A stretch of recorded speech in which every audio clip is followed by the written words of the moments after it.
గోకుల బాల రాధా రాధా కృష్ణ రాధా గోకుల బాల రాధా కృష్ణ రాధా నందకిలాల రాధా రాధా కృష్ణ రాధా నందకిలాల రాధా రాధా కృష్ణ రాధా విపిన విహారీ రాధా రాధా కృష్ణ రాధా విపిన విహారీ రాధా కృష్ణ రాధా కుంజ విహారీ రాధా రాధా కృష్ణ రాధా కుంజ విహారీ రాధా రాధా కృష్ణ రాధా కృష్ణ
ఒకటవ అధ్యాయం అర్జున విషాదయోగం.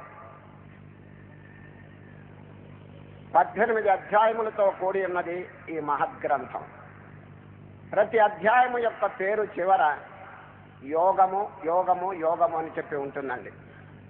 ఈరోజు అర్జున విషాదయోగం, 2వ అధ్యాయం సాంఖ్యయోగం, 3వది కర్మయోగం. ఈ విధంగా ప్రతి అధ్యాయం యొక్క చివర యోగం అని చెప్పి ఉంటుంది. అనగా ఏమి యోగం అనగా ఏమి చెప్పండి. యోగం అంటే కలవటం. యుజ్యతే ఇది యోగ. ఇది కలవటం. ఏది కలవటం చెప్పండి. పరమాత్మ నుండి జీవుడు వేరైపోయినాడు. అనాది కాలంలో ఎప్పుడు వేరైపోయినాడో తెలియదు కానీ దుఃఖం అనుభవిస్తున్నాడండి. పరమాత్మ అంటే ఎవరు చెప్పండి? ఆనంద సాగరం. ఆ ఆనంద సాగరం నుంచి విడిపోయి ఈ సంసార దుఃఖంలో పడిపోయి నానా బాధలు పొందుతున్నాడు. తిరిగి ఏదో ఒక సాధన చేత, ఏదో ఒక ఉపాయం చేత ఆ పుట్టిల్లు అనగా పరమాత్మను తిరిగి చేరుకోవాలి. దీని పేరు యోగం. అందరికి అర్థమైందండి? అనేక మార్గములు, 18 మార్గములు చెప్పినారు భగవద్గీతలో. ఒక్కొక్క అధ్యాయం పేరు యోగం. చూడండి, రేపు సాంఖ్యయోగం, ఎల్లుండి కర్మయోగం. ఈ విధంగా ఒక్కొక్క సాధన ద్వారా మీరు తిరిగి పరమాత్మలో చేరండి. లేక 2 సాధనలు, 3 సాధనలు, లేక అన్ని సాధనలు అన్నీ కూడా చేర్చి భగవంతునితో మనం ఐక్యం కావటానికి అవకాశం ఉంది. లేక 1-2 సాధనలు అయినప్పటికీ చాలు. కనుక ఏదో విధంగా తిరిగి మన పుట్టింటికి చేరుకోవాలండి. అది మన యొక్క లక్ష్యం. అది నది ఎక్కడ పుట్టింది చెప్పండి? సముద్రంలో నీరు గ్రీష్మ ఋతువులు ఆవిరైపోతాయండి. ఆవిరైపోయి మేఘరూపంగా పరిణమిస్తుంది ఆ జలం. ఆ మేఘం ఊరికే ఉండదండి, పర్వతముల మీద వర్షిస్తుందండి. ఆ వర్షించిన నీరు నదీ రూపంగా వచ్చి ప్రవహించి ప్రవహించి తిరిగి సముద్రంలో చేరిపోతున్నదండి. చూచారు ఎంత చక్కని పాఠం బోధిస్తున్నది నది. ఇప్పుడు మీరు నది మహా వేగంగా ప్రవహిస్తున్నప్పుడు మీరు దగ్గరకు వెళ్ళండి. కృష్ణానది కానీ, గోదావరి కానీ, గంగానది కానీ వెళ్ళి, అమ్మా తల్లి గంగాదేవి, గోదావరి, కృష్ణ, జగజ్జననే నీకు టెంకాయ కొట్టి హారతి ఇవ్వాలి, కొంచెంసేపు ఆగవమ్మా అన్నింటి మన కోసం ఆగుతుందండి ఆ నది. చెప్పండి. నాకు ఒక లక్ష్యం ఉన్నది, ఆ లక్ష్యం నెరవేరే వరకు నేను ఆగను. ఏమిటి ఆ లక్ష్యం? నా పుట్టిల్లైనటువంటి సముద్రాన్ని చేరాలి అని మనకి చక్కని పాఠం బోధిస్తున్నదండి. ఏది? నది. మనం టెంకాయ కొట్టి హారతిస్తానంటే ఆగుతుందండి మన కోసం? లేదు. తన లక్ష్యం నెరవేరే వరకు, పుట్టిల్లు చేరే వరకు విశ్రాంతి తీసుకోదండి.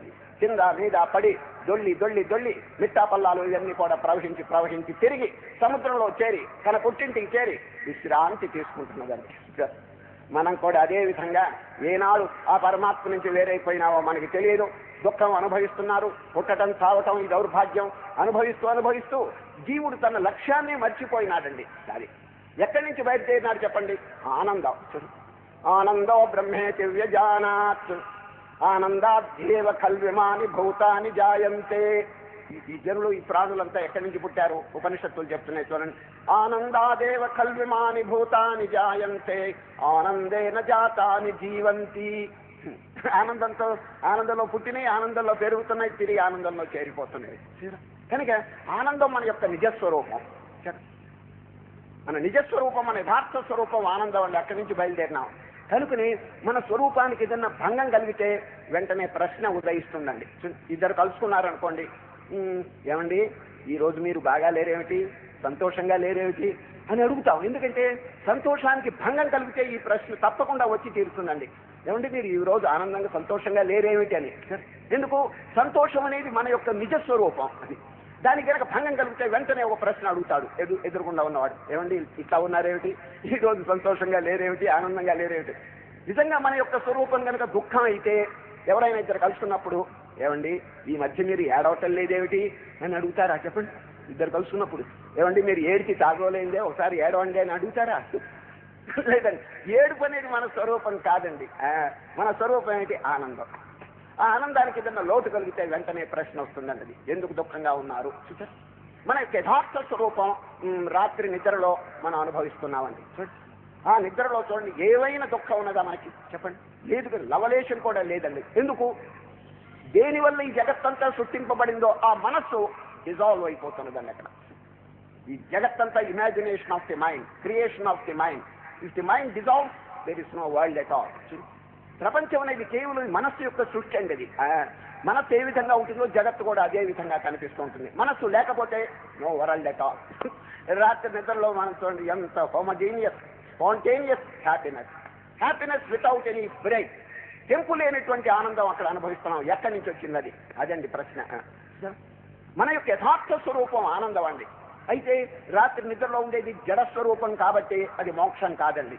అది just for the sake of health, ఆరోగ్యం కోసం నిద్రే కానీ మోక్షం కోసం కాదండి. అది మోక్షం పొందాలంటే మనస్సు ఏ విధంగా సుషుప్తిలో లయం అయిపోయిందో మేలుకుని లయం చేయాలి. అందరికి అర్థమైందండి? దాని పేరే సమాధి స్థితి లేక తురీయ స్థితి అంటారండి. Super conscious.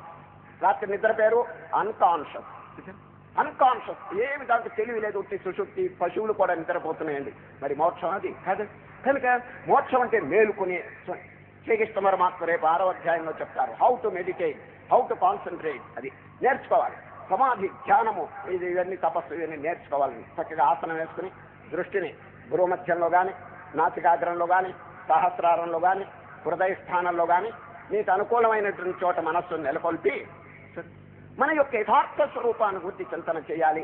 ఇక మనస్సుని పరిపరి విధముల బహిర్ముఖంగా పోనీయకుండా అరికట్టాలండి. ఇంతే.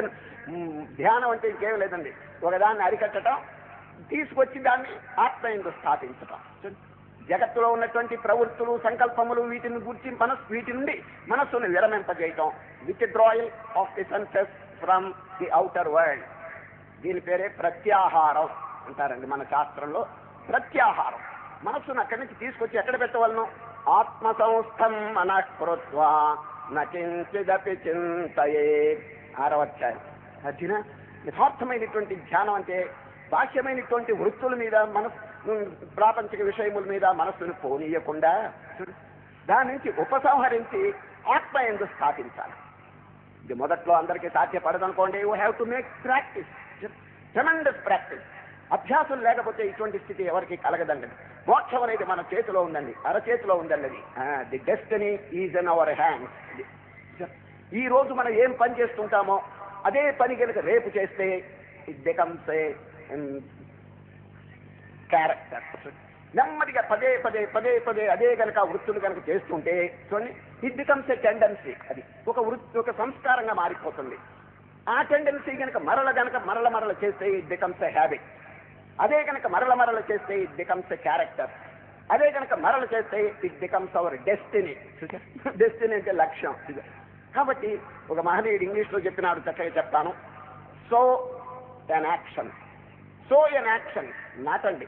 మీరు ఈరోజు కనుక ఒక కార్యం కనుక నాటితే రీడ్ ఏ టెండెన్సీ, అది టుమారో అదొక సంస్కారంగా మారిపోతుందండి. రోజు కనుక అదే పదే చేస్తుంటే చూడండి, మంచి కానీ చెడ్డు కానీ ఒక చెడు కానీ అలవాటు అయిపోతుందండి. So an action reap A tendency, so A tendency reap a habit, so a habit reap A character, so A character reap A destiny. So destiny is in our own hand, we can do or undo it. మన చేతిలో ఉందండి అది, మన లక్ష్యం అనేది. ఇటు పోతే నరకం, ఇటు పోతే స్వర్గం, ఇటు పోతే మోక్షం. We have to choose for our self. అది ఈ జీవితం ఎందుకు కొరకు వచ్చిందంటే మన లక్ష్యమును మనం ఇక్కడే జాగ్రత్తగా పరిశీలించి నిర్ణయించాలండి సార్. పశువులకి ఏం లక్ష్యం అండి? తింటాయి, తాగుతాయి, సంతానం కంటాయి, నిద్రపోతాయి, చేస్తాయి. మానవుడు కూడా ఎట్లా ఉంటే ఎట్లా చెప్పండి? భగవద్గీతలో శ్రీకృష్ణ పరమాత్మ చక్కని ఒక బోధ చేసినారు అర్జునుడికి.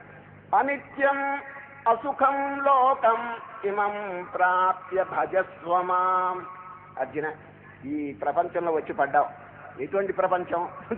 ఈ ప్రపంచం ఎవరైనా దారిపోయేవాడిని అడగండి, ప్లీజ్ డిఫైన్ ది వరల్డ్ అంటే, oh life is wonderful, life is happiness, life is sunshine అంటాడు. కానీ శ్రీకృష్ణ పరమాత్మ ఏమంటున్నారు? అనిత్యం అసుఖం. అనిత్యం, this is temporary, this is not permanent, శాశ్వతం కాదు. రెండవది అసుఖం, దీంతో సుఖం అనేది చాలా తక్కువగా ఉంది. ఈ ప్రపంచంలో సుఖం ఎక్కువగా ఉందని అజ్ఞానులు అనుకుంటారే కానీ కృష్ణ పరమాత్మ అనిత్యం అసుఖం, అది సుఖం అనేది కొద్ది, మోకాల్లోతు సుఖం, మొలలోతు దుఃఖం అండి. అది చెప్పాలి, మొలలోతు దుఃఖం, మోకాల్లోతు సుఖం అండి. ఇది పెద్ద గొప్ప అండి. సుఖం అనేది మనం ఎక్కువగా అనుభవించాలని. కనుకనే అర్జున, ఎట్లా వచ్చి పడ్డావు ఈ లోకంలో? ఇటువంటి లోకం ఇది. అనిత్యం అసుఖం లోకం ఇమం ప్రాప్య. మరి ఏం చేయవలను? మన కర్తవ్యం ఏమిటి? భజస్వమాం, నన్ను భజించు. నన్ను అంటే ఏమిటి? కృష్ణుడు కేవలం స్వరూపమా? కాదండి, సత్ చిత్తానందం, ఎగ్జిస్టెన్స్, నాలెడ్జ్ అండ్ బ్లిస్. అది బ్రహ్మాండమంతా వ్యాపించినటువంటి సచ్చిదానందమును అర్చించు. ఆ స్వరూపమే నీవు, ఆ స్వరూపమే భగవంతుడు. దాన్ని పొందటానికి మానవుడు ప్రయత్నం చేయాలి.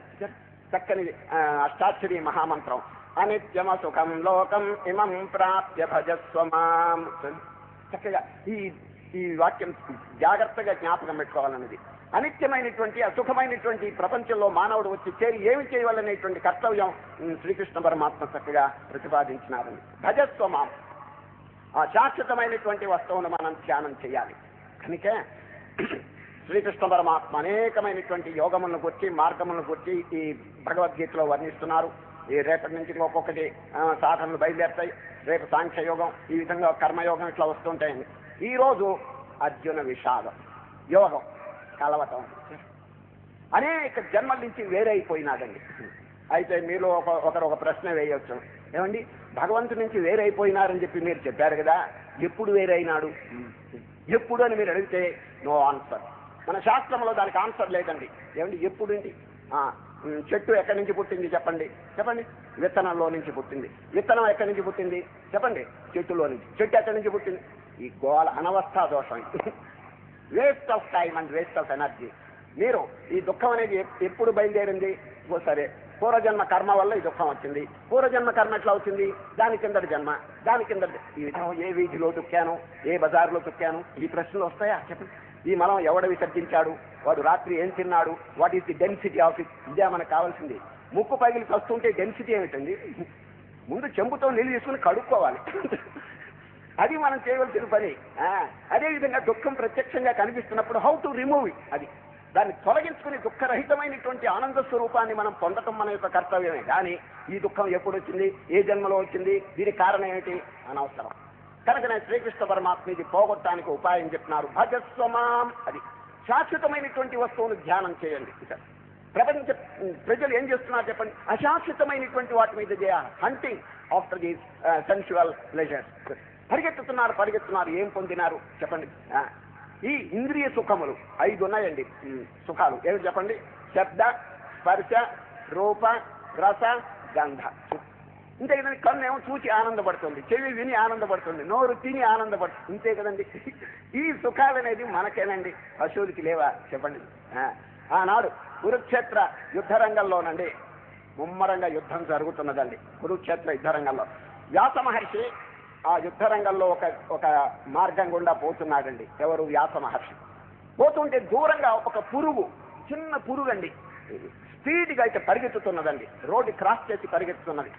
వ్యాస మహర్షి గారికి ఆశ్చర్యం వేసింది. ఇదేమిటి, ఇంత స్పీడ్గా పరిగెత్తున్న కారణం ఏమిటి అని తెలుసుకుంటే మంచిదని నెమ్మదిగా పురుగు దగ్గరికి వెళ్ళి వ్యాస మహర్షి తన తపశక్తి చేత పురుగుకండి మాట్లాడేటువంటి శక్తిని అనుగ్రహించి మాట్లాడుతున్నారు. పురుగు గారు, ఏమింత కంగారు, ఇంత స్పీడ్గా పరిగెత్తున్నావు, కారణం ఏమిటంటే, స్వామి క్షమించండి, అన్ని మీకు తెలిసి కూడా అడుగుతున్నారు.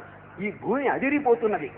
నేను కనుక నెమ్మదిగా వెళితే అది రథం వస్తున్నది, ఈ మార్గం కూడా ఒక రథం వస్తున్నది. నేను కనుక నెమ్మదిగా వెళ్తే రథం యొక్క చక్రముల కింద నలిగి చస్తాను నేను. కనుకనే నా ప్రాణం కాపాడుకోవటానికి తొందరగా పరిగెత్తుతున్నాను అని పురుగు చెప్పిందండి. చెబితే, మా పురుగు గారు, మీరు చిన్న జంతువు కదా, చిన్న ప్రాణి కదా, మీకు కూడా ప్రాణం మీద అంత తీపా అన్నాడండి. ఎవరు? వ్యాసులు వారు. ఏదో పెద్దవాళ్ళకి మాకు తీపి ఉండొచ్చు, ప్రాణం మీద ఆశ ఉండొచ్చు, చిన్న ప్రాణి కదా, మీకు కూడా ఇంత బతకాలని చెప్పి నీకు ఆశ అంటే, చిన్న పురుగు ఎంత చక్కని బోధ చెప్తున్నది. మహాత్మా, మీకు తెలియంది ఏమిటి చెప్పండి. మీరు ఏ సుఖం అనుభవిస్తున్నారో మేము అదే సుఖం అనుభవిస్తున్నాం. మీరు తిని ఆనందపడుతున్నారు, మేము తిని సంతోషపడుతున్నాం. సరే, మీరు సంతానం వృద్ధి చేస్తున్నారు, మాకు కూడా సంతానం ఉన్నది. సరే, మీరు పెళ్లిళ్ళు చేసుకుంటున్నారు, మాకు కూడా పెళ్లిళ్ళు ఉన్నాయి. అయితే ఊరేగింపులు లేవనుకోండి అనదండి. ఈ విధంగా ఏ సుఖాలు మీరు అనుభవిస్తున్నారో, ఇంద్రియ సుఖాలు మాకు కూడా ఉన్నాయి అని అంటే, అప్పుడు ముక్కు మీద వేలేసుకున్నాడు ఎవరు? వ్యాసులు వారు. ప్రజలందరికీ కూడా చక్కని బ్రాడ్కాస్ట్ చేసినటువంటి స్టేట్మెంట్ ఇచ్చాడు. ఎవరు? వ్యాస మహర్షి. ఓ ప్రాణులారా, ఓ జనులారా, మీరు ఈ ప్రాపంచిక సుఖాలు అనుభవించాలంటే మానవ జన్మ అవసరం లేదు. పురుగుగా పుట్టవచ్చు, పందిగా పుట్టవచ్చు, కుక్కగా పుట్టవచ్చు, గాడిదిగా పుట్టవచ్చు. ఈ సుఖాలు అక్కడ కూడా ఉన్నాయి. మానవత్వం పొందారంటే మాధవత్వాన్ని పొందటానికి ఉపాయం వెంటనే అన్వేషించాలి. మానవత్వం పొంది కూడా పురుగులు ఎట్లా బతుకుతున్నాయో, జంతువులు ఎట్లా బతుకుతున్నాయో ఆ విధంగా బతుకుతే waste of life and waste of energy అని వ్యాసులు వారండి లోకానికంతటికి చక్కని బ్రాడ్కాస్ట్ చేశాడు. మానవత్వం పొందినారంటే ఇక దైవత్వం పొందటానికి ఇది ఒక చక్కని మార్గంగా ఉపయోగించుకోవాలి. కానీ హీనమైనటువంటి తుచ్చమైనటువంటి ఇంద్రియ సుఖములు, పశు సుఖములు, యానిమల్ ప్లెజర్స్ దాన్ని అనుభవించడానికి వచ్చింది కాదండి అది. వివేకానంద స్వామి ఎంత చక్కగా బోధించారో వినండి. What enjoyment can there be in these little clots of earth అన్నారు. క్లాట్స్ ఆఫ్ అర్త్ అంటే మట్టి ముద్దలు. మట్టి ముద్దలు అంటే ఈ శరీరం ఒక మట్టి ముద్దండి. ప్రపంచంలో వస్తువులన్నీ పంచభూతాలతో చేయబడిన ముద్దలు. చూసారా? What enjoyment can there be in these little clots of earth? It is the crystallized essence of infinite enjoyment that we have to see, and that is in God. Let all our passions and emotions go up unto Him. అన్నారు. ఎంత అద్భుతమైనటువంటి వాక్యం. ఓ జనులారా, ఈ మట్టి ముద్దల్లో ఏం సుఖం ఉన్నది? పూర్ణమైనటువంటి సుఖం పరమాత్మలో ఉన్నది. దాన్ని కొంచెం అనుభవించడానికి ప్రయత్నం చేయండి, సాధించండి, చక్కని ఆనందం పొందండి అని వివేకానంద గంభీరమైనటువంటి వాక్యం చెప్పినారండి. కనుక యోగం ఏదో విధంగా పరమాత్మలో మనం చేరటానికి ఒక మార్గమును మనం అన్వేషించి దాన్ని ఆచరణలో పెట్టాలి. శ్రీకృష్ణ పరమాత్మ 18 యోగములు చెప్తున్నారు. ప్రతి దాని చివర యోగం యోగం అని చెప్పి ఉన్నది. ఈరోజు అర్జున విషాద యోగం. అందరికి అర్థమైందండి. మన పుట్టిల్లు నది ఏ విధంగా పుట్టిల్లు చేరుకుంటున్నదో మనం కూడా ఎంత శీఘ్రంగా మన పుట్టిల్లు అయినటువంటి సచ్చిదానంద సాగరంలో విలీనం అయిపోతాము అంత మంచిదండి. లేకపోతే వచ్చిన నష్టం ఏమిటని మీరు అడిగితే ఇదే నష్టం. ఏది? పునరపి జననం పునరపి మరణం పునరపి జనని జఠరే శయనం. గరుడ పురాణంలో ఒక రహస్యం ఉందండి. తల్లి కడుపులో బిడ్డ 7వ మాసం వచ్చినప్పుడు అండి భగవంతుడు వారికి దివ్య దృష్టి అంత మంచిగా పోతుంటే సముద్రంలో నుంచి ఒక చేప బయటపడిందండి. ఇసుకలో పడి గిలగిలగిలగ తన్నుకుంటుందండి. వాడు ఎవరో తెలిసిన కరుణామయుడు. చూడండి, అందరి మీద ప్రేమ దయ ఉన్నదండి. వాడు పోతున్నాడు ఒడ్డున, అయ్యోయ్యో చేప బయటపడి గిలగిల తన్నుకుంటుంది అని ఏం చేశాడు తెలుస్తుంది? ప్రేమ కదా, దయ కదా, ఆ ప్రాణిని కాపాడాలని చేపనండి గుడ్డలో మూట కట్టుకుని ఇంటికి తీసుకుపోయినాడండి వాడు కాపాడటానికి. చేసి పడక మీద పండబెట్టాడు, విసురుతున్నాడండి. చేపగారు ఎంత బాధ అనుభవిస్తున్నావు సముద్రంలో నుంచి బయటపడి అని పడక మీద పెట్టి విసురుతున్నాడు. దీనికి ఆకలిగా ఉందేమని నోరు తెరిచి 2 కాఫీ నీళ్లు పోశాడండి. దాంట్లో దమ్మని చచ్చిందండి అది. ఏమండి, సముద్రంలో నుంచి బయటపడ్డ చేపకి హంసతూలికా తల్పం కావాలన్నా, దానికి విసరటం కావాలన్నా లేదు, సముద్రంలో పారైంది చాలు. మనం చేయవలసింది ఈ ఉపచారం కాదండి. ఎక్కడ పుట్టిందో దాంతో పారేయండి.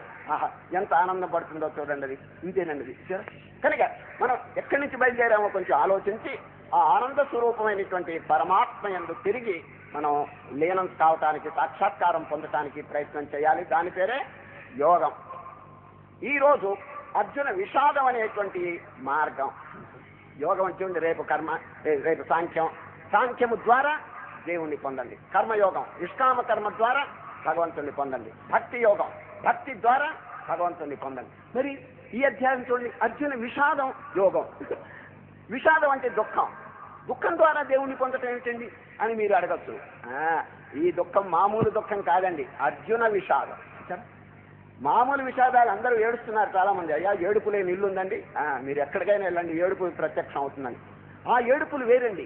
ప్రాపంచిక వస్తువులు లేవే అని చెప్పి ఏడుస్తుంటారు, వాటి కొరకు దుఃఖిస్తుంది. ఇది అర్జునుడు అట్లా కాదండి, ప్రాపంచిక విషయములన్నింటినీ తృణీకరించాడండి. సరే, ఈ రోజు ఒక శ్లోకం వస్తుంది, ఇప్పుడే చెప్తాను.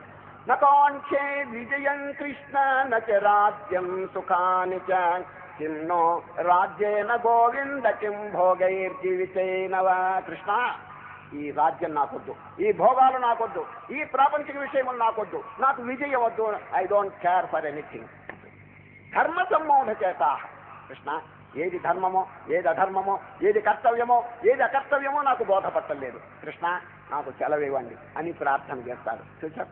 కనుక అర్జునుడు ఎందుకు దుఃఖిస్తున్నాడంటే చెప్పండి, ధర్మ సమ్మూఢ చేత. ధర్మ విషయం వారికి సరిగా బోధపడలేదు. కృష్ణ, ఏది ధర్మమో కొంచెం చెప్పండి అని. ధర్మ సమ్మూఢ చేత. కాబట్టి అర్జున విషాదం అనే దాంట్లో ఒక ప్రత్యేకత ఉన్నదండి. అందరూ ఏడుస్తుంటారు, ఇది డబ్బు లేదని ఏడుపు, అధికారం రాలేదని ఏడుపు. ఈ విధంగా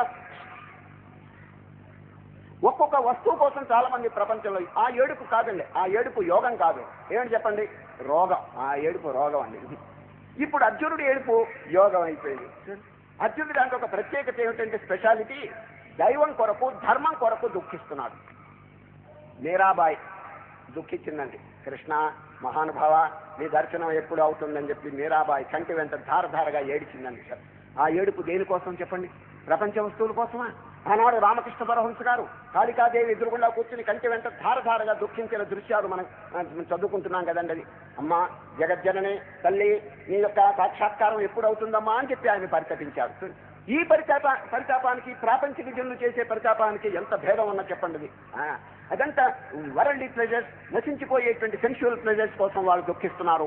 వీరు శాశ్వతమైనటువంటి వస్తువు కోసం, భగవంతుని కోసం, ధర్మం కోసం, దైవం కోసం వారు పరితపిస్తున్నారు. ఆనాడు ఇప్పుడు అర్జునుడు విలపించేటప్పటికీ మన అదృష్టం పండిందండి. ఎందుకు తెలిసిన? శ్రీకృష్ణ పరమాత్మ చక్కని గీత, భగవద్గీత మనకి అనుగ్రహించిన అర్జునుని నిమిత్తంగా పెట్టుకుని. అర్జున విషాదం ఎంత మహత్తరమైనటువంటి ఫలితం కలుగు చేసిందంటే, కృష్ణ పరమాత్మ మనకు భగవద్గీత అర్జున నిమిత్తంగా చేసుకుని మనందరికీ అనుగ్రహించినారు.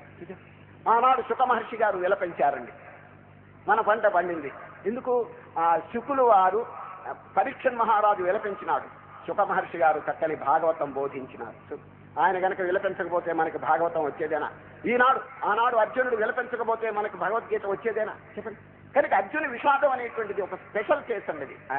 అందరి విషాదం మోస్తారు కాదు, దైవం కోసం, ధర్మం కోసం, నీతి కోసం వారు పరితపించినారండి. అదేవిధంగా శ్రీరామచంద్రుడు అండి 16 ఏళ్ల వయసులో విలపిస్తాడండి. ఎవరి దగ్గర? వశిష్ఠ మహర్షి దగ్గర. చూడండి, తీర్థయాత్రలన్నీ చేసుకుని 16 ఏళ్ల వయసులో అండి రామచంద్రుడు తీర్థయాత్రలన్నీ చేసుకుని ఇంటికి వస్తాడండి. ఇంటికి వచ్చిన మనస్సు మారిపోయింది. ఎవరు? రామచంద్రుడు. హెయిర్ అపియరెన్స్ ది థ్రోన్, రాజాధిరాజు యొక్క పెద్ద కుమారుడు, యువరాజుగా ఉండవలసినటువంటి వారు. కానీ తీర్థయాత్రలన్నీ 16 సంవత్సరముల వయసులో తిరిగి వచ్చి ఇంటి మనస్సు మారిపోయి చూడండి, విశ్వామిత్రునితోనూ వశిష్ఠునితోనూ చెప్తుంటారు, మహాత్మా కిమ్మే రాజ్యేన కిం భోగై కోహం కిమిదమాగతం. ఓ గురుదేవులారా, నాకు రాజ్యం ఉంటుంది. ఈనాడు ఈ అర్జున విషాద యోగంలో అర్జునుడు ఏ విధంగా చెప్పినారో ఆనాడు రామచంద్రుడు కూడా అదే విధంగా చెప్పినారు. ఎవరికి? వశిష్ఠులు, విశ్వామిత్రులు, ఇద్దరు మహనీయులు గురుదేవులు ఎదురుగుండా చెప్పినారు. 16 ఏళ్ల వయసులో యోగవాసిష్టం. కిమ్మే రాజ్యేన కిం భోగై, నాకు రాజ్యం వద్దు, ఈ భోగాలు వద్దు. I don't care for all these things, these are world things. నాకు కావాల్సింది ఏమిటి? కోహం కిమిదమాగతం. Who am I? What is my real nature? ఈ ప్రపంచం ఎక్కడి నుంచి వచ్చింది, నా స్వరూపం ఏమిటి, దయచేసి చెప్పండి. ఎంత చక్క అప్పటి నుంచి అండి వశిష్ఠ మహర్షి గారు యోగ వాసిష్టం బోధిస్తారండి. శ్రీరామచంద్రుడు విలపిస్తాడండి, ఎందుకు వచ్చిన కర్మ ఇదంతా, ఈ రాజ్యాలు, ఈ సుఖాలు, ఈ భోగాలు నాకు వద్దు మహానుభావ, నేను నా స్వరూపం ఏమిటి, యథార్థ స్వరూపం ఏమిటో చెప్పండి అని చెప్పి వశిష్ఠులు వారిని ప్రార్థన చేస్తాడు, విశ్వామిత్రులు వారిని ప్రార్థన చేస్తాడు. కనుక ఆ రామచంద్రుడి యొక్క ప్రార్థన వల్ల, విలపించడం వల్ల మనకేమొచ్చింది, యోగ వాసిష్టం. 32,000 శ్లోకములతో కూడినటువంటి అద్భుతమైనటువంటి గ్రంథరాజం వచ్చిందండి, వెలువడిందండి. కనుక ఒక్కొక్కరు మహనీయులు విలపిస్తుంటే మధ్యలో మన పంట పండుతున్నదండి. అర్జునుడు విలపిస్తే భగవద్గీత వచ్చింది, పరీక్ష మహారాజు విలపిస్తే భాగవతం వచ్చింది, రామచంద్రుడు విలపిస్తే యోగ వాసిష్టం వచ్చింది. కనుక ఈ విలాపం అనేటువంటిది సామాన్యం కాదండి. అది దైవం కోసం, ధర్మం కోసం ఎవరైనప్పటికీ విలపిస్తే తప్పక ఫలితములు కలిగి తీరుతాయన్నది, అద్భుతమైనటువంటి ఫలితములు కలుగు తీరుతాయి. ఏనాడు పరిచరించకపోతే ఎట్లా లభిస్తుంది చెప్పండి. అది దీని పేరే మన శాస్త్రంలో ముముక్షుత్వం అంటారండి. ముముక్షుత్వం ఇది ఈ 4 సాధనలోనండి ముఖ్యమైనదండి. ఈ రోజు మొదటి రోజు కాబట్టి అసలు ఎందుకు శ్రీకృష్ణ పరమాత్మ భగవద్గీతకి, అర్జునుడికి భగవద్గీత బోధిస్తున్నారనేటువంటి విషయం ఇప్పుడు చెప్పవలసి ఉన్నది. కాబట్టి ముఖ్యంగా అర్జునుడు ఎంత వైరాగ్యమును అవలంబించినారో దాన్ని చక్కగా దీంతో ప్రకటించినారు. కాబట్టి ఈ వైరాగ్యం అనేది రేపటి నుంచి వచ్చేటువంటి అద్భుతమైన ఆత్మబోధ కండి పునాది. రేపటి నుంచి శ్రీకృష్ణ పరమాత్మ ఈ రోజు ఏం చెప్పరండి, ఎక్కువగా చెప్పరు.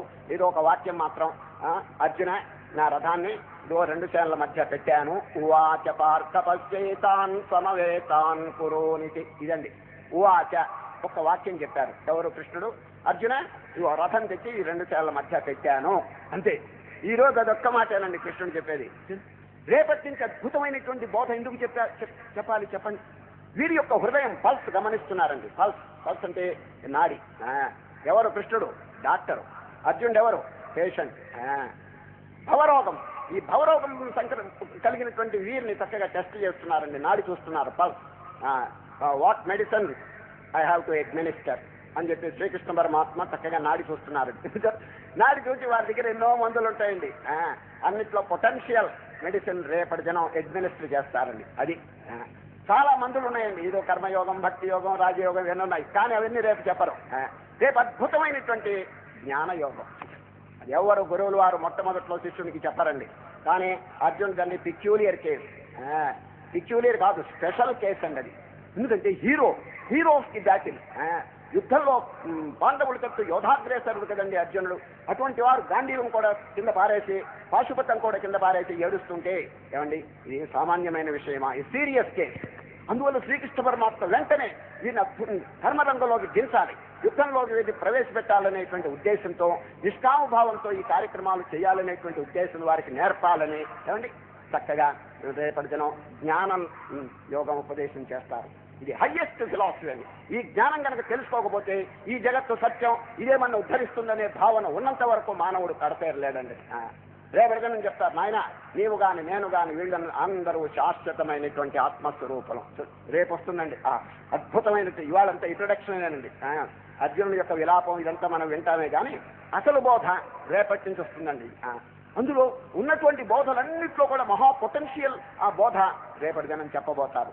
జ్ఞానం సామాన్యంగా అది గురువులు శిష్యులకి మొదట్లో చెప్పరండి. కానీ అర్జునుడు ఎవరో తెలిసిన క్వాలిఫైడ్ ఆస్పిరెంట్, అర్హత కలిగినటువంటి శిష్యుడు కాబట్టి, అధికారం వారికి ఉన్నది కాబట్టి చక్కగా అన్నిటికంటే గొప్పదైనటువంటి ఆత్మబోధను రేపు చెప్పబోతారండి. అదే మానవుని తరింపజేస్తుందండి. ఆనాడు అర్జునుడికి దుఃఖం కలిగితే ఈ ఆత్మజ్ఞానం వినంగానే వారికి ఆనందం కలిగిపోయిందండి. మనకెందుకు కలగదు చెప్పండి. భగవద్గీత ఒకరిని ఉద్ధరించినప్పుడు తక్కిన వారిని ఎందుకు ఉద్ధరించదండి? అర్జునుడు ఎంతసేపు విన్నాడు చెప్పండి? కొద్దిసేపే కదా, ఫ్యూ మినిట్స్. ఈ ఫ్యూ మినిట్స్ విన్న తర్వాత వారికి ఎంత మార్పు వచ్చింది భగవద్గీత వింటే చెప్పండి. మొదట్లో నయోత్సే అంటాడు చూడండి, రేపు సాంఖ్యయోగం మొదట్లో నయోత్సే ఐ వోంట్ ఫైట్, నేను యుద్ధం చేయనని భీష్మించి గాంధీవం కూడా కింద పారేసినటువంటి వారు భగవద్గీత వినంగానే నష్టో మోహ స్మృతిర్లబ్ధ త్వత్ప్రసాదాన్మయాచ్యుత స్థితోస్మి గత సందేహ కరిష్యే వచనం తవ. కృష్ణ ఏ విధంగా ఆదేశిస్తే దాన్ని నేను ఆచరణలో పెడతాను అని శ్రీకృష్ణ పరమాత్మకి చక్కగా ఈ భగవద్గీత విన్న తర్వాత తన యొక్క అభిప్రాయాన్ని వెల్లడిస్తారు. అంటే ఏంటి? ఈ భవరోగం కంప్లీట్గా పోయిందనమాట. సందేహములు పోయినాయి. మొదట్లోనే కాదు, చివరికే కాదండి, మధ్యలోనే ఒక వాక్యం చెప్తారు. అది సామాన్యంగా ఎవరు బయట పెట్టలేదండి. భగవద్గీతలో చివరికి అర్జునుడి యొక్క సంశయాలు పోయినాయి అని చెప్పి చాలా మంది అనుకుంటారు, మంచిదే. కానీ 11వ అధ్యాయం మొదట్లోనే అర్జునుడు గారు తన అభిప్రాయాన్ని వెల్లడిస్తారండి. అది చాలా ముఖ్యంగా మనం గమనించవలసింది. ఆ శ్లోకం వినండి. ఏకాదశి 11వ అధ్యాయం విశ్వరూప సందర్శన యోగంలో మొదటి శ్లోకం. మదనుగ్రహాయ పరమం ముఖ్యమధ్యాత్మ సంచితం యత్వయోక్తం వచస్తేన మోహోయం విగతో మమ. ప్లీజ్ అండర్లైన్, మోహోయం విగతో మమ. మమ మోహ, మై ఇగ్నోరెన్స్, విగత, గాన్ ఫర్ ఎవర్. మధ్యలోనే చెప్పినాడు చూడండి. ఎంత అద్భుతమైనటువంటి బోధ భగవద్గీత, మీరే ఆలోచించండి. అది 18 అధ్యాయములు అయిన తర్వాత అర్జునుడి యొక్క ఈ మోహం అంతరించిందని చెప్పి జనులు సామాన్యంగా అనుకోవచ్చు దాకా, కానీ మధ్యలోనే పోయిందనే విషయం కొంచెం ఆలోచించండి. కనుక భగవద్గీత మెడిసిన్ ఎంత పొటెన్షియల్ శక్తి ఉన్నదో మీరు ఆలోచించుకుని వారికి ప్రయోగంలో చక్కగా ఫలితమును సత్ఫలితమును ఇచ్చినప్పుడు మనకెందుకు ఇవ్వదు చెప్పండి? ఎన్ని రోజులు మీరు పారాయణం చేస్తున్నారు చెప్పండి? ఏదైనా ప్రోగ్రెస్ ఉన్నదా చెప్పండి? అర్జునుడు గారికి అంత త్వరలో ప్రోగ్రెస్ వస్తే మనకెందుకు రాదు చెప్పండి? ఇది కనుక క్వాలిఫికేషన్ అనేది చాలా అవసరం. మన సాధన బట్టి ఉంటుందండి ఫలితం. చాలా మంది జపాలు తపాలు చేస్తుంటారు, కానీ ఏకాగ్రత ఎక్కడుందండి? ఇప్పుడు చాలా మంది క్వాంటిటీ చూస్తున్నారే కానీ క్వాలిటీ చూడటం లేదండి. ఏమండి, నేను 1000 జపం చేశాను, 1,00,000 జపం చేశాను, 1,000,000 బిల్వార్చన చేశాను, 1,00,000 ఒత్తులు వెలిగించాను చెప్తుంటారు. అయ్యా, దేవుడి గారికి క్వాంటిటీ పనికిరాదండి. సరే, క్వాలిటీ. మీరు ఒక్క నామైనా జపం చేయండి, ఏకాగ్రతతో భక్తిపూర్వకంగా జపం చేస్తే అద్భుతమైనటువంటి ఫలితం లభిస్తుందండి. లక్షలు కోట్లనే మాట వదిలిపెట్టేది, శక్తి ఉన్న వాళ్ళు చేసుకోండి. సరే, కనుక మనకు కావాల్సింది ఎంత జపము అని కాదండి, ఎట్లా జపం చేసినారు. ఒక ఆయన అండి జపం చేస్తున్నాడండి. సరిగా ఆ టైంలో మనం అక్కడికి వెళ్ళటం సంభవించింది. జపం అంతా పూర్తయిన తర్వాత వారిని కొంచెం పిలిచానండి. ఏమండి మహానుభావ, ఏ మంత్రం జపం చేస్తున్నారు అని అడిగానండి.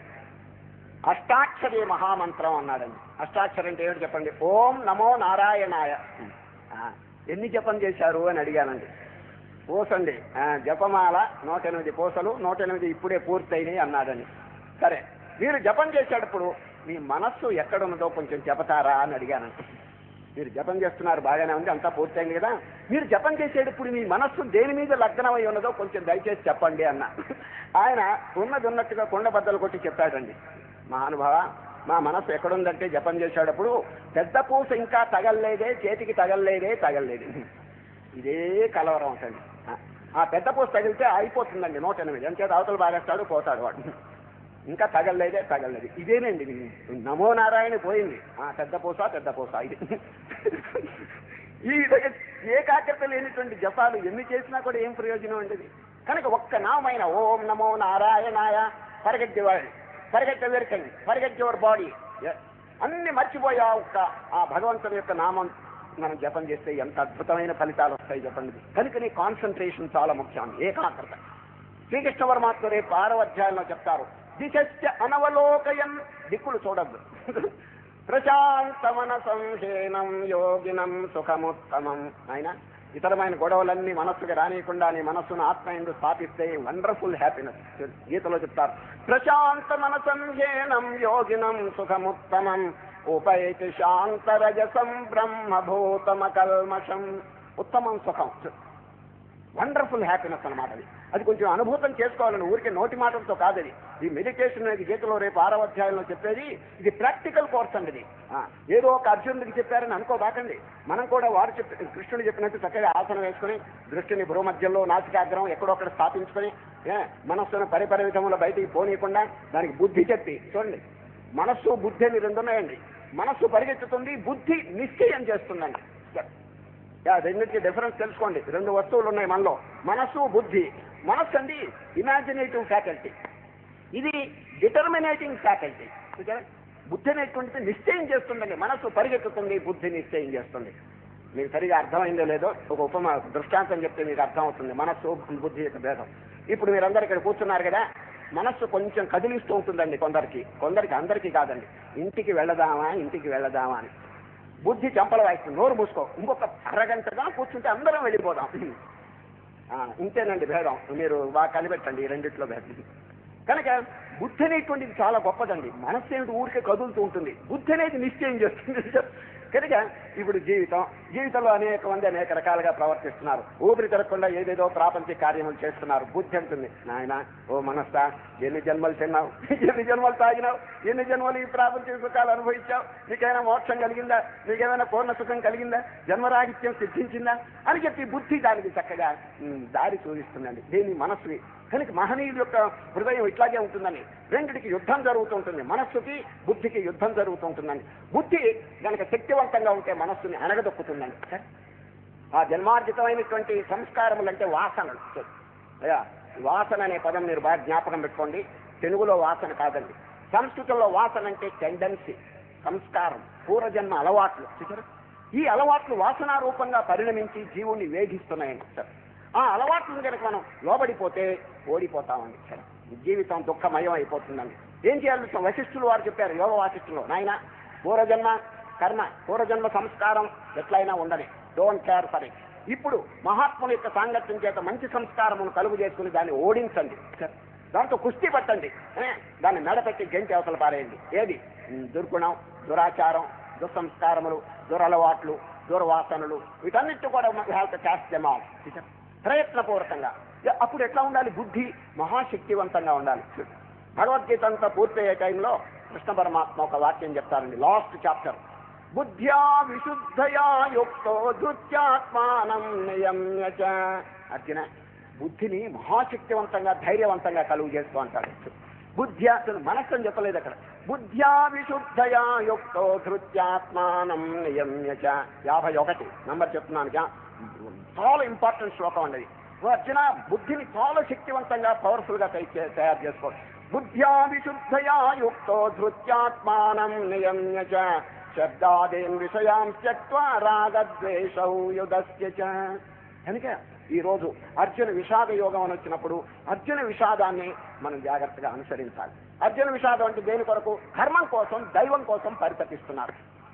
ధర్మం కొరకు అండి. ధర్మ సమ్మూఢ చేత అని రేపు వస్తుందన్నది. కనుక ఇది కూడా ఒక యోగం. పరితపించాలి దేవుడి కోసం తీవ్రంగా. ధర్మం కోసం, దేవుని కోసం ఎప్పుడు నేను పొందుతానా, ఈ జన్మ ఎట్లా సార్థకం అవుతుందా, ఇన్ని జన్మలు నేను వేస్ట్ చేసినానే అని చెప్పి మనస్సుకి బుద్ధి చెప్పాలని సార్. ఈ జన్మలో మన కర్తవ్యం ఏమిటి తెలుసండి? బుద్ధి యొక్క శక్తిని ఇనుమడింపు చేసుకుని మనస్సుకి హితబోధ చేయాలి.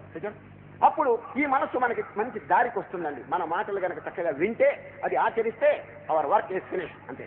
మనస్సు కనుక లోపరుచుకుంటే ఇంకా చేయవలసింది ఏమిటండి? బుద్ధి మనస్సు రెండు కంట్రోల్లో ఉంటే ఇంకా చేయవలసింది ఏమిటి చెప్పండి? మానస బోధ అని చెప్పి 108 తత్వాలు ఉన్నాయండి. ఒక మహనీయుడు మనస్సును కూర్చోబెట్టి చక్కగా బోధిస్తాడని చెప్పి ఒక వాక్యం చెప్తాను, వినండి.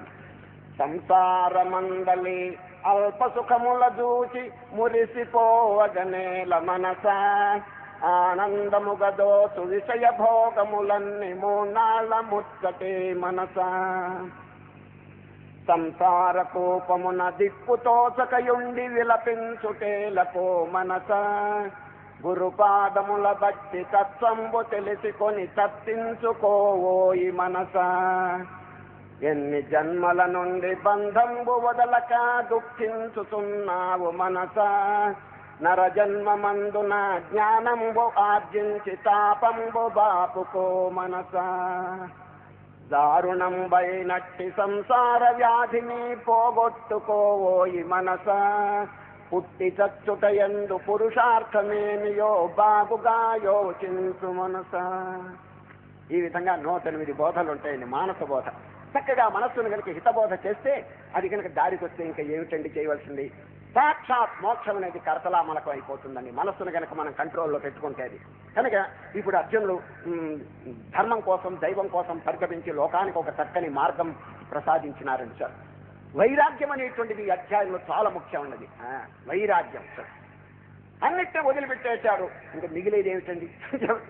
ఈ దైవ విద్యలో ముఖ్యమైన కీలకం చెప్తున్నాను. అన్నిటినీ వదిలిపెడితే మిగిలిందే దేవుడు అండి. చూసాను చేసేటువంటి శక్తి కనుక పొందితే.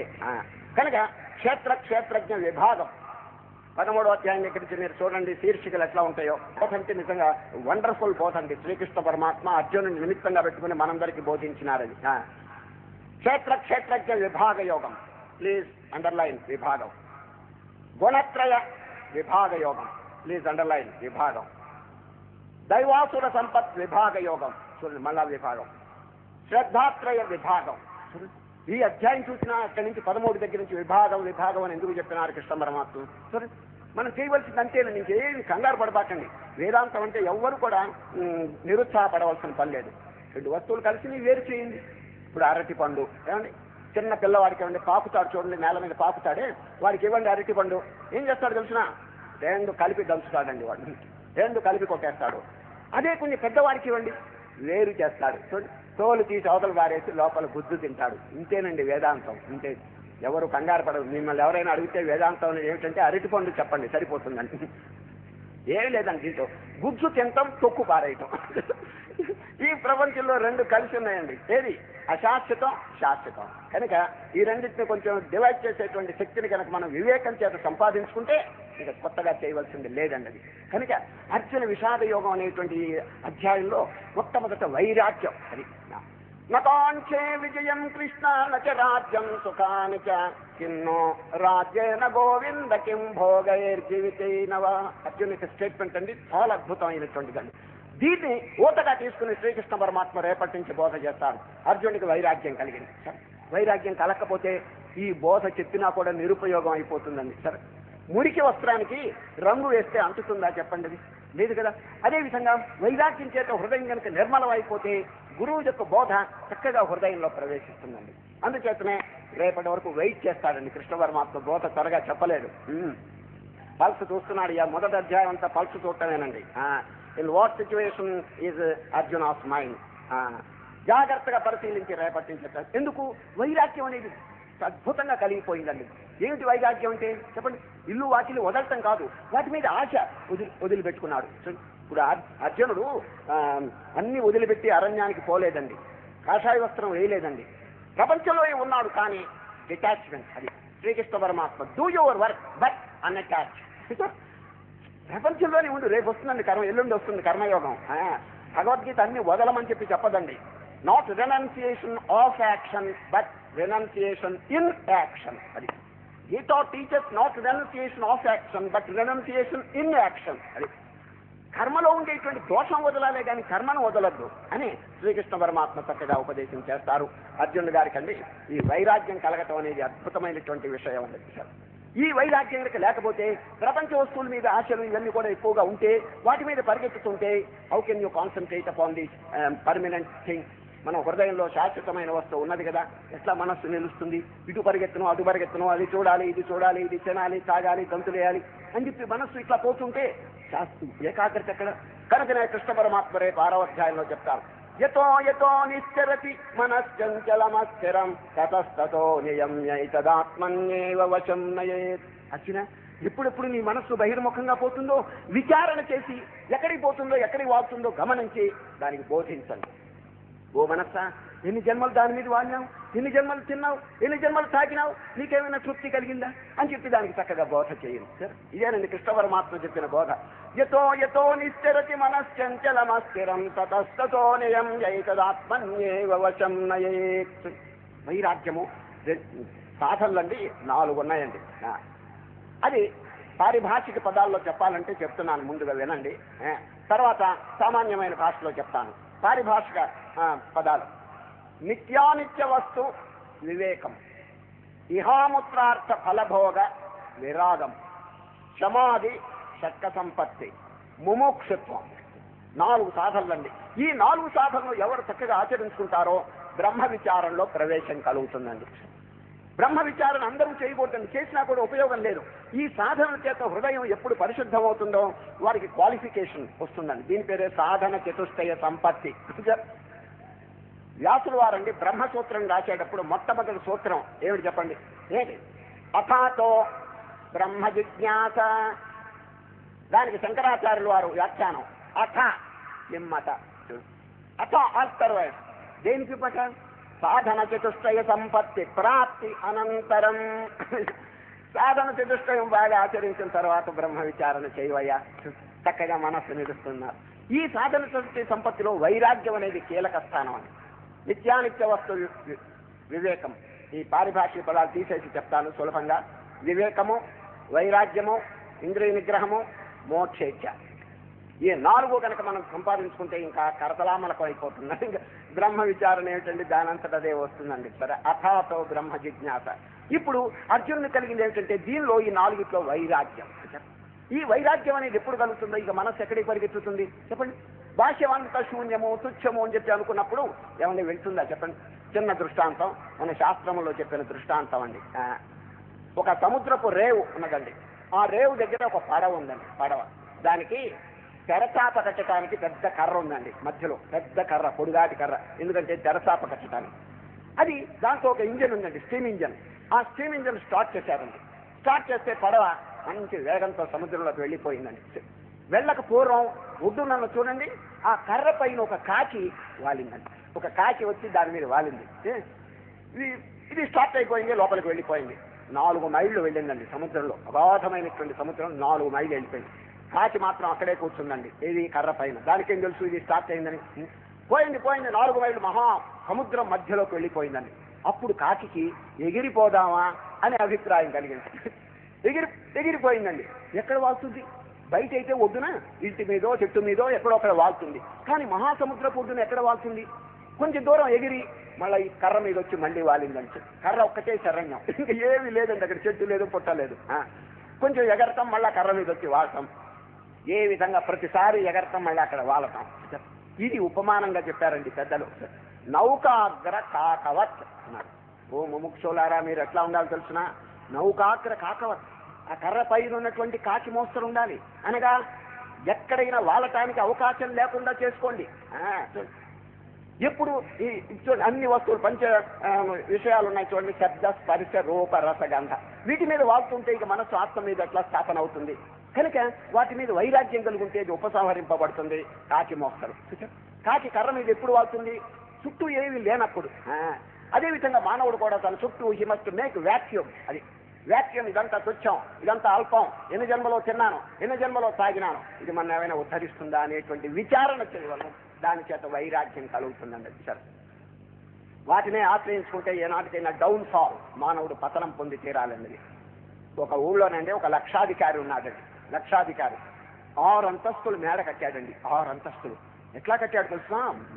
మయుడు మోస్తరు నిర్మాణం జరిగిందండి. అద్భుతంగా ఉందండి. ఆ ఊళ్ళో ఎవరికి అటువంటి మేడ లేదండి. ₹1,00,000 ఖర్చు పెట్టి ఆయన ఎందుకు కట్టాడు తెలుసునా? అందరూ దీన్ని చూడటానికి రావాలనో, నన్ను స్తోత్రం చేయాలి అనేటువంటి ఉద్దేశం అండి ఆయనకి. ప్రతివారు ఆ మేడ చూడటానికి వస్తున్నారండి. పైన 6వ అంతస్తు మీద తన కాపరం అంటే ఏమిటి, తాను ఉండేటువంటి పైన 6, ఈ తక్కిన 5 అంతస్తులు అద్దెలకి ఇచ్చాడండి, రెంట్కి ఇచ్చేశాడు. బాగా లక్షలు సంపాదిస్తున్నాడండి. ఆ పైన తాను ఉండేటువంటి నివాసం ఎట్లా ఉందో తెలుసునా? చాలా ఖర్చు, చుట్టూ అద్దాలు, అంత మోడర్న్ ఎక్విప్మెంట్ అంతా పెట్టాడండి పైన. ఎందుకంటే వాడు ఉండేది కదా, అద్దాలు గిద్దాలు అన్ని పెట్టేశాడండి. ఎవరైనా ఆ ఊరికి పెద్ద మనుషులు వస్తే ఆహ్వానం చేస్తాడండి. అయ్యా దయచేయండి నా మేడంతా చూడండి అని. 6 అంతస్తులు ఎక్కిన తర్వాత పైన అండి విజిటర్స్ బుక్ అని పెట్టుకున్నాడండి. విజిటర్స్ బుక్ అని. ఏమండి అంతా చూచారు కదా, మీ అభిప్రాయం రాయండి పుస్తకంలోని బుక్ పెట్టుకున్నాడండి. అందరూ స్తోత్రం చేస్తున్నారు. ఆహా, ఇటువంటి భవనం మేము ఎక్కడ చూడలేదు, అద్భుతం, వండర్ఫుల్, మయుని కూడా తిరస్కరించేట్టుగా ఉంది అని అందరూ రాస్తుంటే ఒక సాధువు గారిని భిక్షకు పిలిచాడండి. ఎవరు? లక్షాధికారి. ఒక సాధు పైన 6 అంతస్తులు ఎక్కించి పైనండి భోజనం పెట్టాడండి సాధువు గారికి. భోజనం అంతా అయిన తర్వాత ఇష్టాగోష్ఠిగా మాట్లాడుతూ, సాధు గారు నా మేడ చూచారా? చూడటమేంటి, భలే బాగా చూచానన్నాడు. మీ అభిప్రాయం ఏమిటో కొంచెం రాస్తారా పుస్తకంలో అన్నాడండి.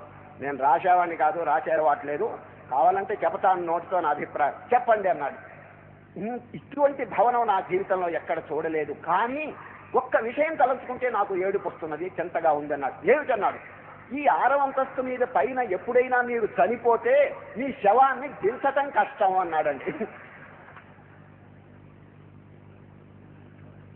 ఎందుకంటే 6 అంతస్తులు దించితే ముందు దించేవాడు చస్తాడండి వాడు. అప్పుడు కళ్ళు తెరుచుకున్నాడండి. నారాయణ నారాయణ, నా వెంట వచ్చేది కాదే ఇది, నేను చచ్చిన తర్వాత దీని కాళ్ళు తెచ్చుకుని పరలోకానికి తీసుకుపోతానా అని ఆలోచన వచ్చేసింది. అంతవరకు వెంట రావాల్సిందే ఇదంతా అని అనుకున్నాడండి. సార్ ఎంత చక్కని బోధండి ఇది. Everything should be dropped here only. ఆ విషయం తెలుసుకుంటే ఎంత వైరాగ్యం కలుగుతుంది చెప్పండి. శాశ్వతంగా మనం వెంట వచ్చేటువంటిది ఏమిటి చెప్పండి? మనం చేసిన ధర్మకార్యం, మనం చేసిన పుణ్యకార్యం, మనం చేసిన శుభకార్యం, ఇది వెంట వస్తుందండి. అదేవిధంగా దుష్టకార్యం, దోషకార్యం ఇవన్నీ కూడా వెంట వస్తాయి. పాపం పుణ్యం రెండు వెంట వస్తాయండి. పాపాన్ని తగ్గించుకుని కంప్లీట్గా దులిపివేసి పుణ్యాన్ని వెంట తీసుకుపోవాలండి. అది మన యొక్క జీవిత కర్తవ్యం. సరే, దీన్నే కనుక నమ్ముకుంటే ఈ లక్షాధికారి చూడండి ఏమైపోయిందా అని పని చెప్పండి. ఏమో తన వెంట వస్తుంది, ఇదంతా కూడా నేను వెంట తీసుకుపోతానని చెప్పి అనుకున్నాడు కదా, ఏమైపోయింది చెప్పండి. కనుక వైరాగ్యం అనేది అన్నిటికంటే చాలా ముఖ్యం అని చెప్పి గమనించండి.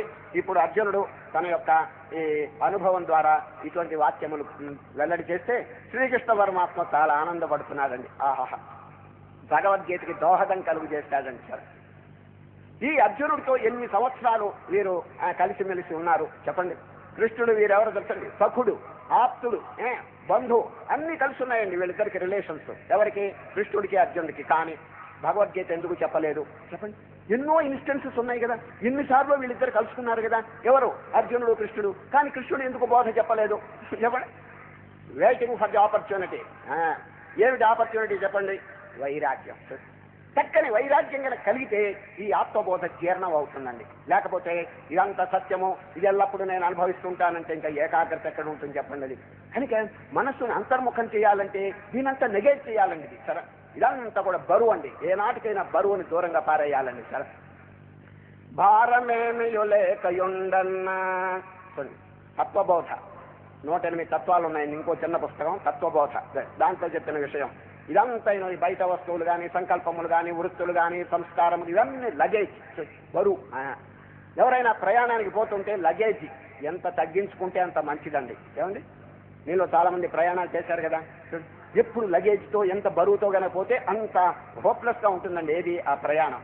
శాంతి సుఖం ఉండదండి. ఇప్పుడు చూడండి, ఈ మధ్య ఒక ఆయన బద్రీనాథ్కి యాత్ర కట్టాడండి. బద్రీనాథ్ ఎట్లా పోయినాడు తెలుసండి? 4 తంటి పిల్లలు, 6 ట్రంకు పెట్టెలు. నా అభిప్రాయం ఏంటంటే దారిలోనే బద్రీనాథుడు కనిపిస్తాడండి. దారిలోనే. ఏమండి, ఎక్కడ బద్రీనాథు, ఎక్కడ ఈ ట్రంకు పెట్టెలు, ఎక్కడ మోసుకుని చేస్తాడు చెప్పండి. కనుక ప్రయాణం అయిపోయేవాడు ఎంత లగేజ్ తగ్గించుకుంటే అంత మంచిదండి.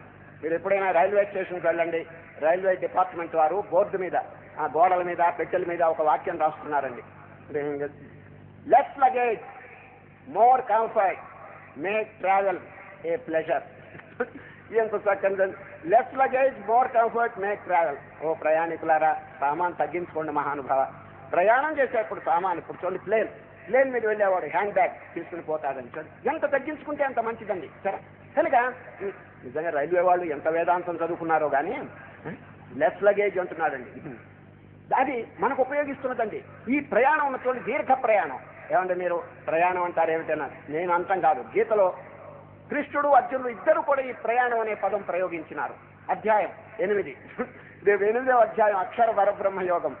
అర్జునుడి ప్రశ్న, ప్రయాణ కాలే చ కథం జ్ఞేయోసి నియతాత్మభిః. కృష్ణ, ప్రయాణ కాలంలో ఎట్లా ఉండాలో చెప్పండి అని అర్జునుడి ప్రశ్న. కృష్ణుడు చూడండి, ప్రయాణ కాలే మనసాచలేన భక్త్యా యుక్తో యోగ బలేన చైవ భ్రువోర్మధ్యే ప్రాణమావేశ్య సమ్యక్ సతం పరం పురుషముపైతి దివ్యం. ఇద్దరు ప్రయాణం అనే పదం ప్రయోగించినారు. అది చాలా ముఖ్యం అండి. ఈ చిన్న చిన్న ప్రయాణాలు కాదండి, దీర్ఘ ప్రయాణం, పరలోక ప్రయాణం. ఈ పరలోక ప్రయాణంలో ఎట్లా ఉండాలి వెంటండి? ఈ బరువు అయినటువంటి లగేజ్ ఉన్న చూడండి, ఏది? పాపం, ఈ దుస్సంస్కారములు, దుర్వృత్తులు అన్ని కూడా ఇక్కడ వదిలేసేయాలని ఇచ్చారు. ఏ విధమైనటువంటి సంకల్పములు లేకుండా కనుకుంటే ఎంత లగేజ్ తక్కువగా ఉంటే అంత అద్భుతంగా ఉంటుంది ప్రయాణం. కనుక శ్రీకృష్ణ పరమాత్మ రేపటి అని చెప్తారు, ఈ రోజు కాదండి. ఈ రోజు పెద్ద బోధ ఏం లేదు. అర్జునుడి యొక్క విషాదాన్ని గురించి ఇంకా 1-2 వాక్యములు మనం విచారణ చేస్తాం. భగవద్గీత తెరవంగానే ధృతరాష్ట్ర ఉవాచ అని వస్తుందండి మొట్టమొదట్లో. ఈరోజు ధృతరాష్ట్ర ఉవాచ ఇదేమిటండి? మీలో కొందరు అనుకోవచ్చు, ఏమండి శుభమాంత గీత తెరిస్తే గుడ్డాయన కనిపించాడు ఏమిటండి అని. దీనికి ఏదో అంతరార్థం ఉండకపోతే ఎట్లా చెప్పండి? వ్యాస మహర్షి రాసినారు కదా, ఎంతో దీనికి కారణం ప్రబలమైనటువంటి కారణం లేకపోతే ఇట్లా రాయదండి. ధృతరాష్ట్రుడు ఎవరండి? ధృత రాష్ట్రం, రాష్ట్రం అంటే దేశం, తనది కాని దేశాన్ని గట్టిగా పట్టాడండి. ధృత అంటే పట్టడం. పాండవుల యొక్క రాజ్యాన్ని గట్టిగా పట్టేశాడండి. ఏమండి, ఆ దుర్యోధనుని చక్కగా బోధ చేసి ఆ పాండవుల రాజ్యం ఇప్పించేయకూడదు. పాపం చెప్పాడు అనుకోండి, ఆయన వెళ్ళలేదు. ధృత రాష్ట్రం కానీ అది కానటువంటి రాష్ట్రాన్ని గట్టిగా పట్టేశాడు. ఇదండి ధృతరాష్ట్రం యొక్క అర్థం ఏమిటంటే, రాష్ట్రం అంటే దేశం. ఏం దేశం చెప్పండి? కానీ అది కానటువంటి దేశం ఏమిటో చెప్తాను వినండి. నేను చెప్పడం కాదు, కృష్ణ పరమాత్మ రేపు 13వ అధ్యాయంలో చెప్తారు. మనది కాని మహాభూతాని లెక్క పెట్టుకోండి, పెద్ద లిస్టు. ఇదంతా మన దేశం కాదండి, అది మన స్వరూపం కాదు. మహాభూతాని అహంకారో బుద్ధిరవ్యక్తమేవ చ ఇంద్రియాణి దశైకం చ పంచచేంద్రియ గోచరా ఇచ్ఛాద్వేష సుఖం దుఃఖం సంఘాతచేతనా శృతే ఏతత్ క్షేత్రం. క్షేత్రం అంటే పొలం. ఏమండి, పొలం ఎక్కడుంది? మీ పొలం ఊరు బయట ఉన్నది. మీరు దాంతో కలిసిపోతున్నారా? లేదు కదా. అప్పుడప్పుడు వెళ్ళి దాన్ని దున్నించడం, పెట్టించడం, సూపర్వైజ్ చేస్తుంటారు. అదేవిధంగా ఈ దృశ్యం అంతైన ఈ శరీరము, మనస్సు, బుద్ధి, ఇంద్రియములు, ప్రపంచం మన స్వరూపం కాదు. ఇది క్షేత్రం, పొలం. మనం ఎవరో క్షేత్రజ్ఞ. ఈ పొలాన్ని తెలుసుకునేటువంటి విట్నెస్. ఇప్పుడు చూడండి, ఇక్కడ సభ జరుగుతున్నది. లైట్ ఎట్లా ఉన్నదో చూడండి. లైట్ ఎట్లా ఉంది? మనంతా ప్రకాశింపజేస్తున్నది. మనం నవ్వినామనుకోండి, లైట్ నవ్వదు. మనం ఇక్కడ దుఃఖపడ్డామనుకోండి, లైట్ దుఃఖపడదు. మనందరినీ ప్రకాశింపజేస్తూ ఇక్కడ జరిగేటువంటి వికారములతో ఏమి సంబంధం లేకుండా లైట్ ఉన్నదండి. అదేవిధంగా మనలో ఆత్మ ప్రకాశిస్తున్నది. కన్ను చూస్తున్నది, చెవి వింటున్నది, మనసు ఆలోచిస్తున్నది, కానీ ఆత్మ ఏమీ సంబంధం లేదు. రేపు వస్తుందో శ్లోకం. పశ్యన్ శృణ్వన్ స్పృశన్ జిఘ్రన్ అస్సన్ గచ్చన్ స్వపన్ శ్వసన్ ప్రలపన్ విసృజన్ గృహన్ ఉన్మిషన్ నిమిషన్ అపి ఇంద్రియాణింద్రియార్థేషు వర్తంతైతి ధారయన్. అర్జున, ఇంద్రియములు ఆయా పనులు చేసుకుంటున్నాయి. ఏ శక్తి వల్ల? వెనక బ్యాక్గ్రౌండ్లో ఒక మహత్తరమైనటువంటి సచ్చిదానంద స్వరూపం. అది కనుక లేకపోతే ఇంద్రియములు పని చేయవులండి. సరే, మహావాక్యం కొట్టి మన శాస్త్రంలో ఏమన్నా తెలుసు? మహావాక్యం అంటే ప్రజ్ఞానం బ్రహ్మ. ప్రజ్ఞానం బ్రహ్మ అనే మహావాక్యానికి దానికి వివరణ చూడండి. ప్రజ్ఞానం అంటే ఏమిటి తెలుసిన? ఏనేక్షతే శృణోతీదం జిఘ్రతి వ్యాకరోతి చ స్వాద్వస్వాదు విజానాతి తత్ప్రజ్ఞానముదీరితం. దేని చేత కన్ను చూస్తున్నదో అది ప్రజ్ఞ, దేని చేత చెవి వింటున్నదో అది ప్రజ్ఞ. చిన్న ఉపమానం చెప్తే మీకు అర్థమవుతుంది. సినిమా చూడండి, ఒక తెరగుడ్డ ఉంటుందండి. ఆ తెరగుడ్డ మీద వెనక ఫోకస్ చేస్తాడు, లైట్ ఫోకస్ చేస్తాడు. మధ్యలో ఒక రీల్ పోతూ ఉంటుందండి. సరే, ఈ రీలు వెనక లైట్ ఉంటుంది. ఈ లైట్ రీల్ మీద పడి ఆ తెర మీద అండి చక్కని బొమ్మ కనిపిస్తుంది. సార్, ఆ తెర మీద వచ్చే బొమ్మలన్నిటికీ కారణం ఏమో తెలుసండి? లైట్ అండి. సార్, వెనక బ్యాక్గ్రౌండ్ లో కనుక లైట్ లేకపోతే you cannot see the pictures. ఆ పిక్చర్స్ దర్శనమే కాదండి అది. అన్నిటికంటే ముఖ్యం ఏంటి తెలుసు? ఆ సినిమాలో బ్యాక్గ్రౌండ్ లో ఉన్నటువంటి లైట్ అండి. సార్, ప్రజ్ఞానం బ్రహ్మ. ప్రజ్ఞానం బ్రహ్మ అనే మహావాక్యానికి దానికి వివరణ చూడండి. ప్రజ్ఞానం అంటే ఏమిటి తెలుసిన? ఏనేక్షతే శృణోతీదం జిఘ్రతి వ్యాకరోతి చ స్వాద్వస్వాదు విజానాతి తత్ప్రజ్ఞానముదీరితం.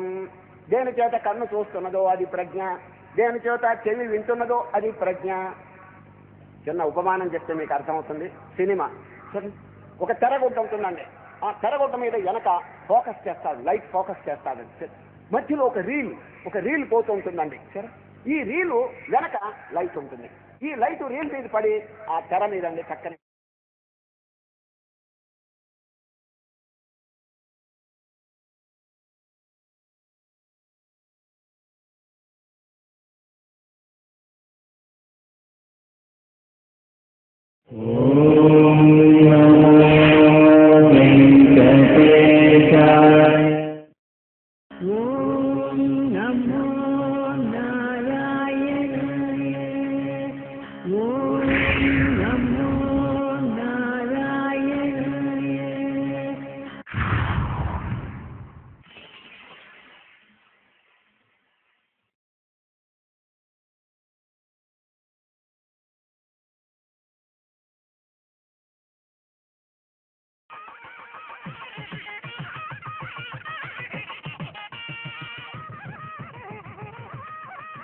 లైట్ అండి. వెనక బ్యాక్గ్రౌండ్ లో కనుక లైట్ లేకపోతే you cannot see the pictures. ఆ పిక్చర్స్ దర్శనమే కాదండి అది. అన్నిటికంటే ముఖ్యం ఏంటి తెలుసు? సినిమాలో బ్యాక్గ్రౌండ్ లో ఉన్నటువంటి లైట్ అండి. అదేవిధంగా ఈ జగత్తును అంతటికి ఈ సినిమా మనం చూస్తున్నాం. ఈ సినిమా దేని వల్ల వస్తుంది చెప్పండి? రీల్ అంటే ఏమిటి? మనస్సు. ఆ వెనక లైట్ అంటే ఏమిటి? సచ్చిదానందం. ఆ సచ్చిదానందం అనేటువంటి ఎగ్జిస్టెన్స్, నాలెడ్జ్ అండ్ బ్లిస్ కనుక లేకపోతే it's impossible for the existence of the world. ఇది ప్రపంచం యొక్క ఉనికే ఉండదండి అక్కడ. కనుక ఈ ప్రపంచాన్నంతటినీ వెలిగింపజేస్తున్నటువంటిది చూడండి. ఏనేక్షతే శృణోతీదం జిఘ్రతి వ్యాకరోతి చ స్వాద్వస్వాదో విజానాతి తత్ప్రజ్ఞానముదీరితం. కనుక మనది కానటువంటి వస్తువుల్ని మనం పట్టకూడదండి. ఇది విచారణంతా ఇప్పుడు కాదండి, రేపు 13వ అధ్యాయం దగ్గర నుంచి క్షేత్రజ్ఞ జ్ఞానశక్తంలో అప్పుడు చక్కగా చెప్తాము. ఇప్పుడు ధృత రాష్ట్రం. ఎవరండి ధృతరాష్ట్రుడు అంటే? ఒక వ్యక్తి కాదండి. తాను కాని వస్తువుని గట్టిగా పట్టుకునే వాళ్ళందరూ ధృతరాష్ట్రులేనండి. అయ్యా లెక్క పెడితే ఒక ఊళ్ళో 100 మంది ఉంటారండి ధృతరాష్ట్రులు. ఎందుకంటే అజ్ఞానంలో ఉన్నవారు ధృతరాష్ట్రుడు ఉన్నారు. ధృతరాష్ట్రం తనకి కానటువంటి వస్తువును పట్టాడు. దృష్టాంతాన్ని చెప్తాను. ఈ శరీరం ఎవరండి ఇచ్చింది? ఏమండి మనం ఏమైనా సృష్టించుకున్నామా? లేదు కదా. నిజంగా మనం సృష్టించుకుంటే 2 చేతులు గ్రహచారం అంటే 10 చేతులు రావణాసురుడు మోస్తులు పెట్టేవాళ్ళం, 20 చేతులు. మనం సృష్టించుకోవాలా. మనం గుండెకాయ ఆడుతున్నదంటే మనకేమైనా శక్తి ఉన్నదా? లేదండి, అది ఆడుతున్నది, అది నిలిచిపోతుంది. కనుక ఈ శరీరం భగవంతుడు మనకిచ్చాడు. నాయన లక్షణంగా దీంతో కాపరం ఉంది, ఇంట్లో నువ్వు వచ్చిన పని ఏమిటో నెరవేర్చుకో, జన్మరాహిత్యం పొందటానికి తగినటువంటి మోక్ష ప్రయత్నాలన్నీ చేసుకో అని ఈ చక్కని శరీరం అనేటువంటి ఇల్లు మనకి ఇచ్చాడండి. ఎవరు? భగవంతుడు. Who is the owner of this body? ఈ శరీరం అనేటువంటి భవనానికి ఎవరండి ఓనర్? భగవంతుడు. మనం ఎవరో అద్దె కొంపలో నివసిస్తున్నామండి. ఈ శరీరం అనేది ఒక అద్దె కొంప అండి. మీరు అడగచ్చామండి అద్దె అంటే ఏమిటని. ఇప్పుడు 3 పూట్ల భోజనం వేయటమే అద్దె అండి. సరే 3 పూట్ల వేస్తుంటాడు లోపల. ఈ అద్దె చెల్లించుకుంటున్నాం, లక్షణంగా మన భగవంతుడు ఇస్తున్నాడు. కానీ ఎంతకాలమో ఉండి మమత్వం ఏర్పడిపోతున్నదండి ఎవరికి? జీవుడికి. మమత్వం కలిగి కడుపులో బిడ్డగా ఉన్నప్పుడు ఇందాక ఏం చెప్పినాను చూడండి, పరమాత్మ నన్ను ఇక్కడి నుంచి బయటికి తరవండి, భూపతం అయిన తర్వాత నేను గురువు దగ్గరికి వెళ్ళి అన్వేషించి మరల జన్మ లేకుండా తరించడానికి ప్రయత్నం చేస్తానని వాగ్దానం చేశాడా లేదా? మరి తర్వాత జన్మించిన తర్వాత అంతా మర్చిపోయినాడా లేదా? కనుక అదేవిధంగా భగవంతుడు ఈ శరీరం మనకిచ్చి నాయన కొన్నాళ్ళు బతుకు, కొన్నాళ్ళు ఉండు, కాపరం చేయి, కానీ ఏనాటికైనా ఈ ఇల్లు నాది, నేను పెరుక్కుంటా. నువ్వు రెంట్ ఏదో అద్దెకున్నావే కానీ you are not the owner.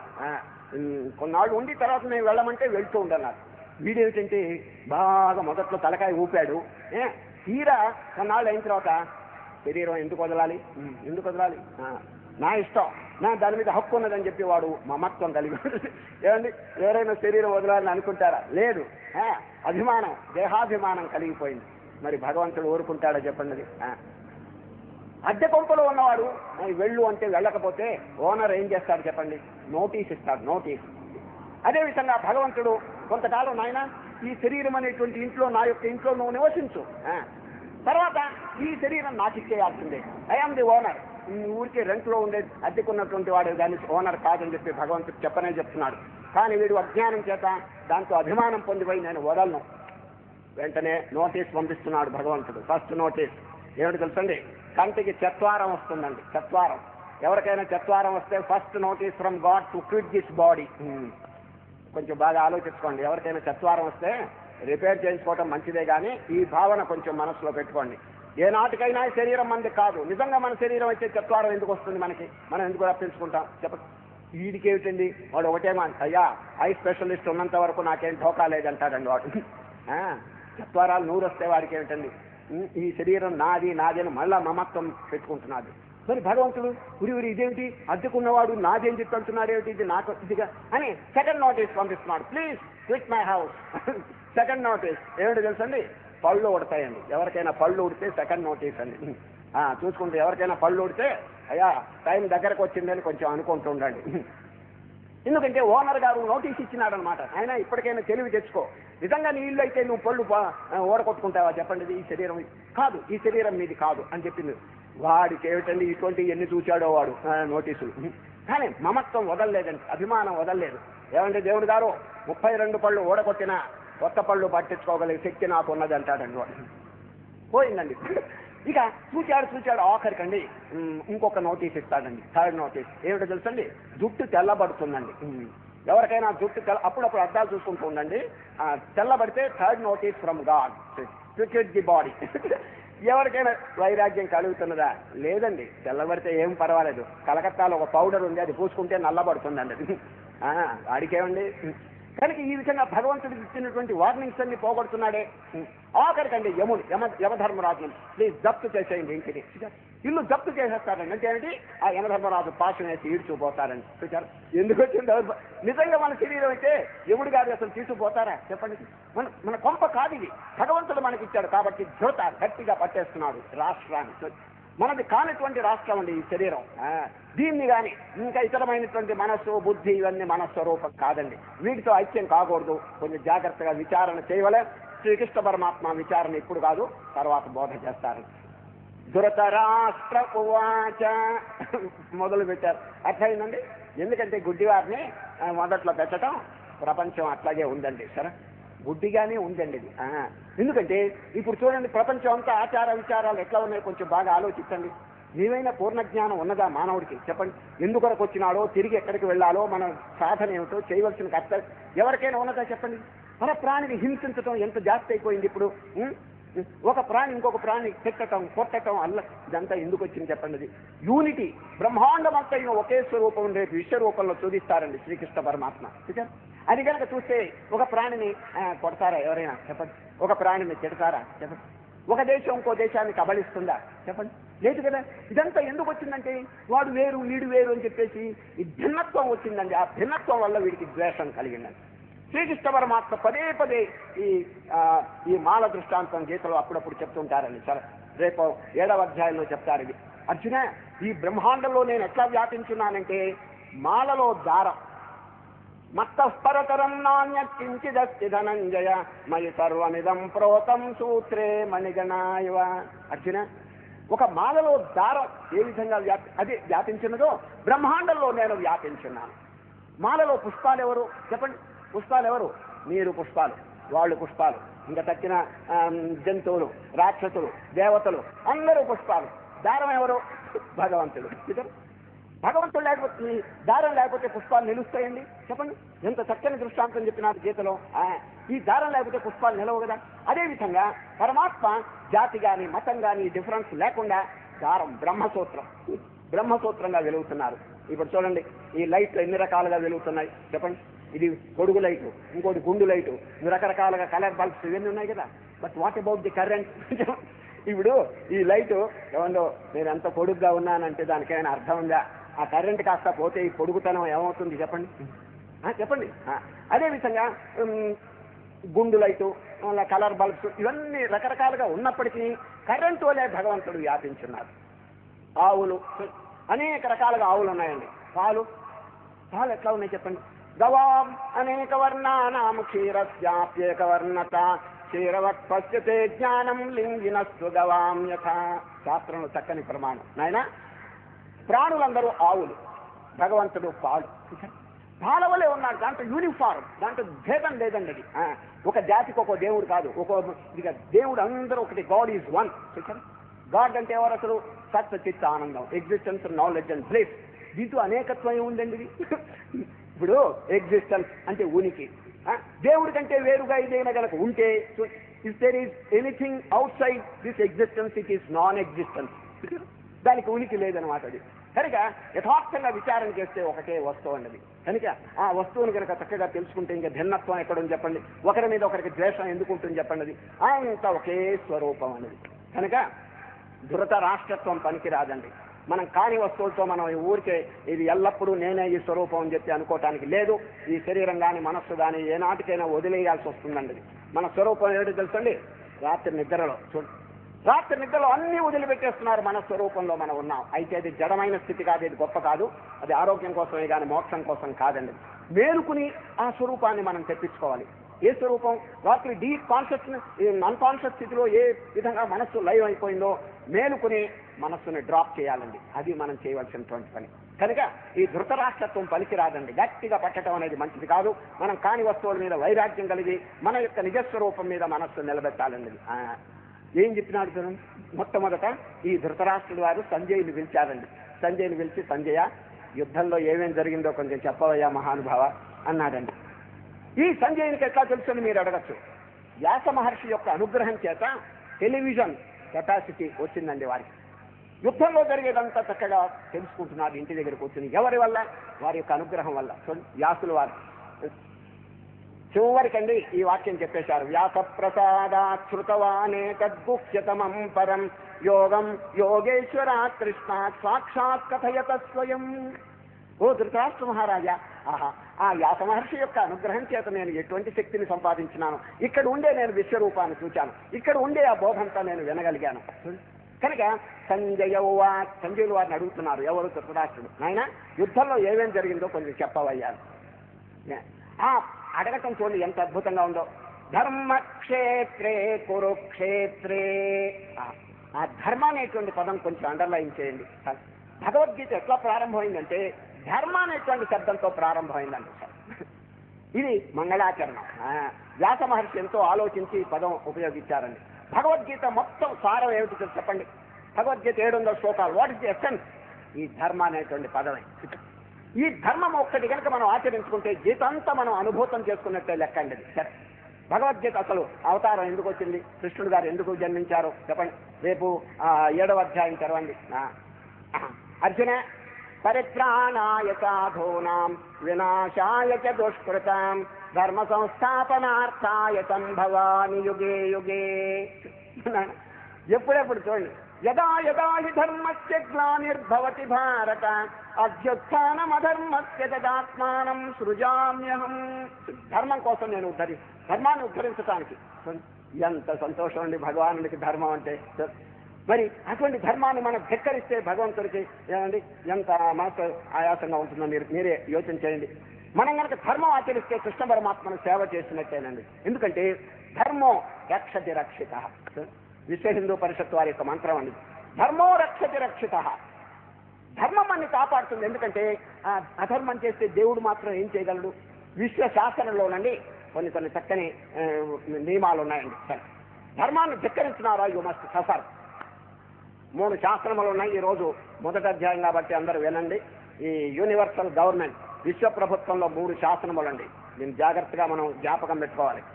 పాపము చేత దుఃఖం మొదటి శాసనం.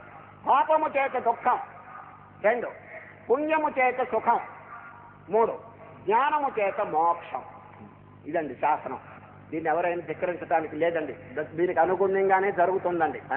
ఎవరైనా కనుక పాపం చేస్తే ఎటువంటి గొప్పవాడైనా హి మస్ట్ ఫాల్ డౌన్, అంటే దుఃఖం అనుభవించాల్సిందే. ఈనాడు 1000 మంది గుడ్డివాళ్ళు ఉన్నారు. ఏమండి, మనకేదో భగవంతుడు నేత్రాలు ఇచ్చాడు. ఈ డిఫరెన్స్ ఎందుకు వచ్చింది చెప్పండి. Is God partial? దేవునికి పక్షపాతం ఉందా? లేదు. అందరు ఇంపార్షల్, అందరి మీద సమభావన ఉంది. చూడండి, సమోహం సర్వభూతేషు నమే ద్వేషోస్తి న ప్రియ. గీతలో చెప్తారు, అర్జున నాకు అన్ని ప్రాణుల మీద సమభావన ఉంది. మరి వాడు గుడ్డిగా ఎందుకు పుట్టాడు? అక్కడ పందిగా పుట్టింది ఒక ప్రాణి, ఇంకొకటి చీమగా పుట్టింది. కారణం ఏమిటి చెప్పండి. వారు చేసుకున్నటువంటి కర్మ. ఆ కర్మ ప్రకారం ఈ కర్మదేవతలు డివైడ్ చేస్తుంటారు. అంతే, ఇంకేం లేదండి. అది ఏనాడైనా ఒకడు దొంగతనం చేస్తే వాడు హీనమైనటువంటి జన్మలో పుడతాడండి. ఈ విధంగా కర్మ సిద్ధాంతం తప్ప ఇంకేం లేదండి. భగవంతునికి అందరి మీద కరుణ ఉన్నదండి. కనుక మనం ఉద్ధరించేది ఏమిటి చెప్పండి? మన ధర్మం. కనుకనే ఈ భగవద్గీతని అమూల్యమైనటువంటి గ్రంథము ఎట్లా ప్రారంభమైందంటే ధర్మక్షేత్రే కురుక్షేత్రే. ధర్మం. మరి ఎవరికైనా సందేహం వస్తే what is the essence of Bhagavad Gita అనేటువంటి ప్రశ్న కనుక వస్తే ఆ గీత యొక్క సారం అంతా మొదటి పదం చాలా ధర్మం. అది మన జీవితం కనుక ధర్మమయంగా పెట్టుకుంటే ఇంకా అదే చాలండి. అది ఆ ధర్మాన్ని ధిక్కరిస్తే దేవుడు ఏం చేయగలడు చెప్పండి. ఆనాడు ద్రౌపదీదేవి అండి కౌరవ సభలో ఒక దుర్మార్గుడు జుట్టు పట్టుకుని సభలోకి తీసుకొచ్చాడండి. మీకు తెలుసు కదా ఆ కథ అంతా. ఎవరండి ఆయన పేరు ఏమిటి చెప్పండి? ఆ దుర్మార్గుని పేరు దుశ్శాసనుడు. దుశ్శాసనుడు ద్రౌపది యొక్క జుట్టు పట్టుకుని కౌరవ సభలోకి తీసుకొచ్చాడండి. తీసుకొస్తే అక్కడ అందరూ పెద్దవాళ్ళు ఉన్నారండి. పంచపాండవులు అక్కడే ఉన్నారు, భీష్ముడు అక్కడే ఉన్నారు. కానీ ఎవరు అందరూ మౌనంగానే ఉన్నారండి. ఎవరు కాపాడేది? ఈ అమ్మగారు దిక్కులేని వారికి దేవుడే దిక్కని ఒకసారి ప్రార్థన చేస్తుందండి. ఎవరిని?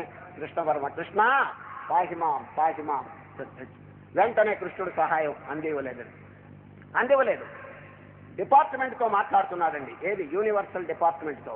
దీనికి కర్మ సంబంధమైన పెద్ద డిపార్ట్మెంట్ ఉందండి. కర్మదేవతలు వీళ్ళు వారి head of the superintendent office ఉన్నాను. వారితో మాట్లాడుతున్నారు. ఎవరు? కృష్ణుడు గారు. అయ్యా సూపరింటెండెంట్ గారు, కర్మ డిపార్ట్మెంట్ సూపరింటెండెంట్ గారు, ద్రౌపదీదేవి ఈ జన్మలో కానీ పూర్వజన్మలో కానీ ఏదైనా పుణ్యం చేసిందా, ధర్మం చేసిందా చూడండి అన్నాడండి.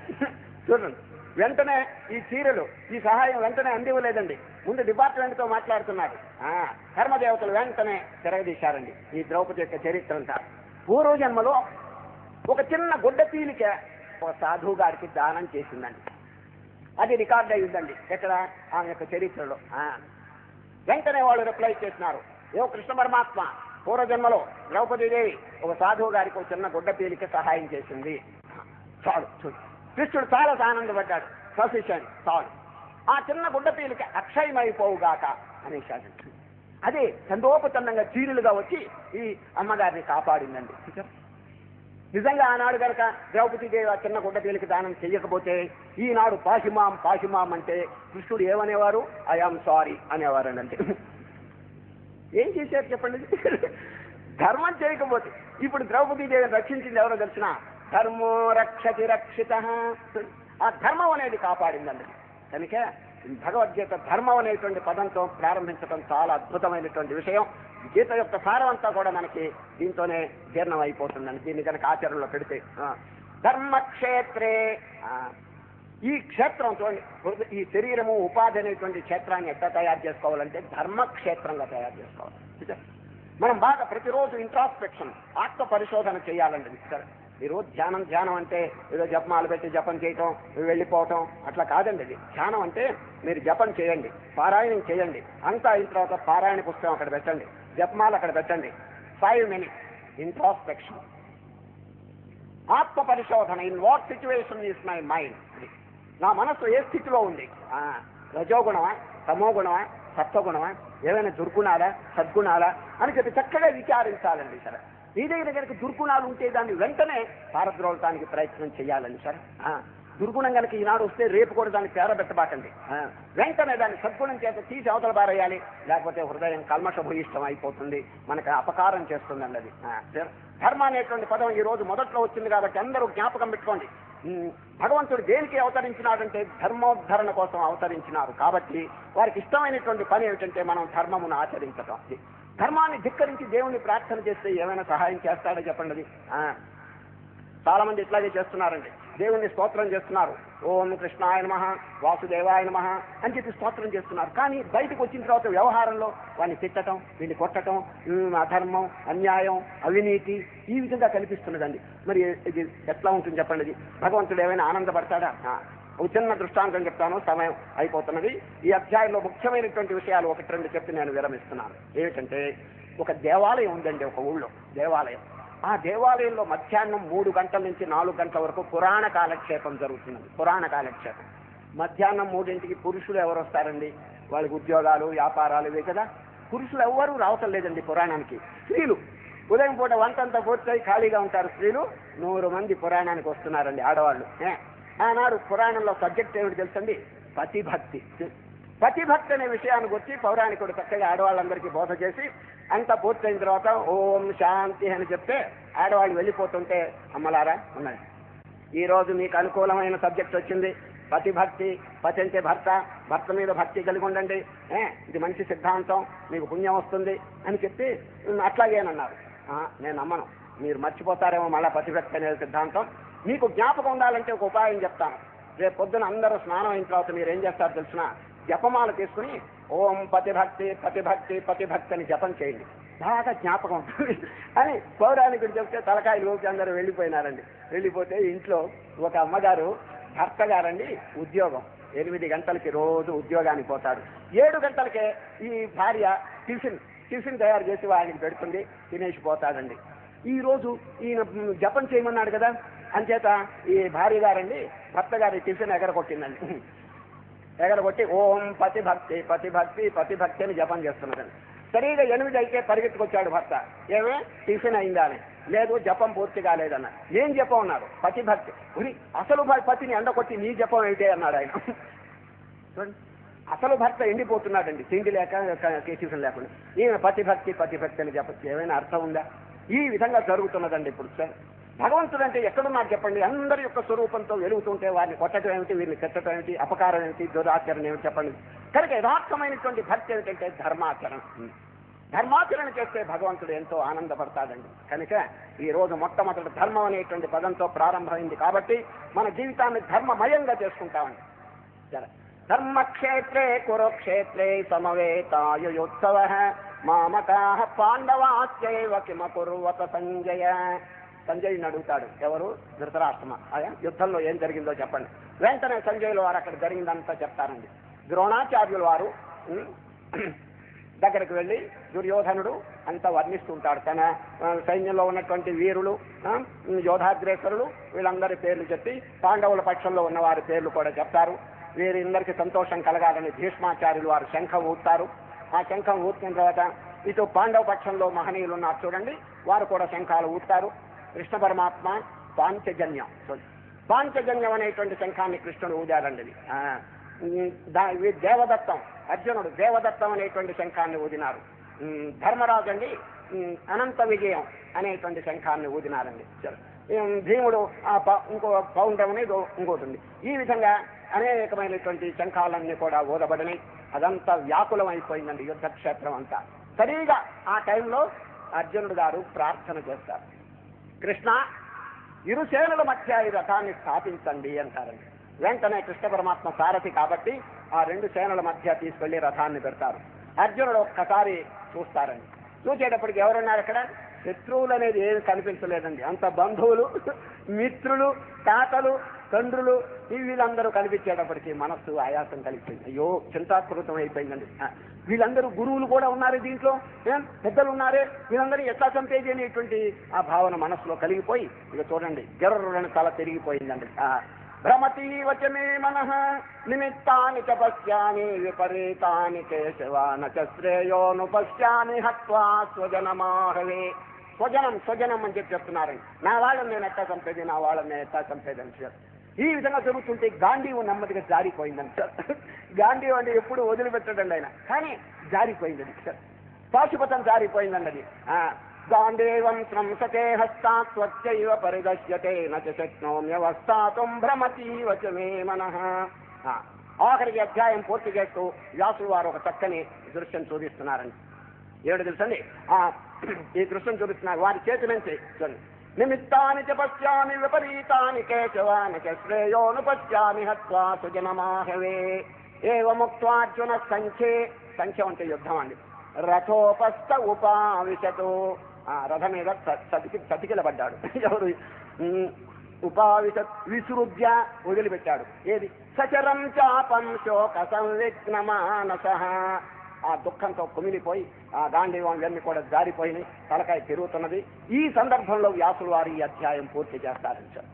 రేపటి జనం శ్రీకృష్ణ పరమాత్మ యొక్క బోధ, అద్భుతమైనటువంటి బోధ మీరు వినగలరు. ఈ ప్రథమాధ్యాయం యొక్క సారవంతా ఏమిటంటే అర్జునుడు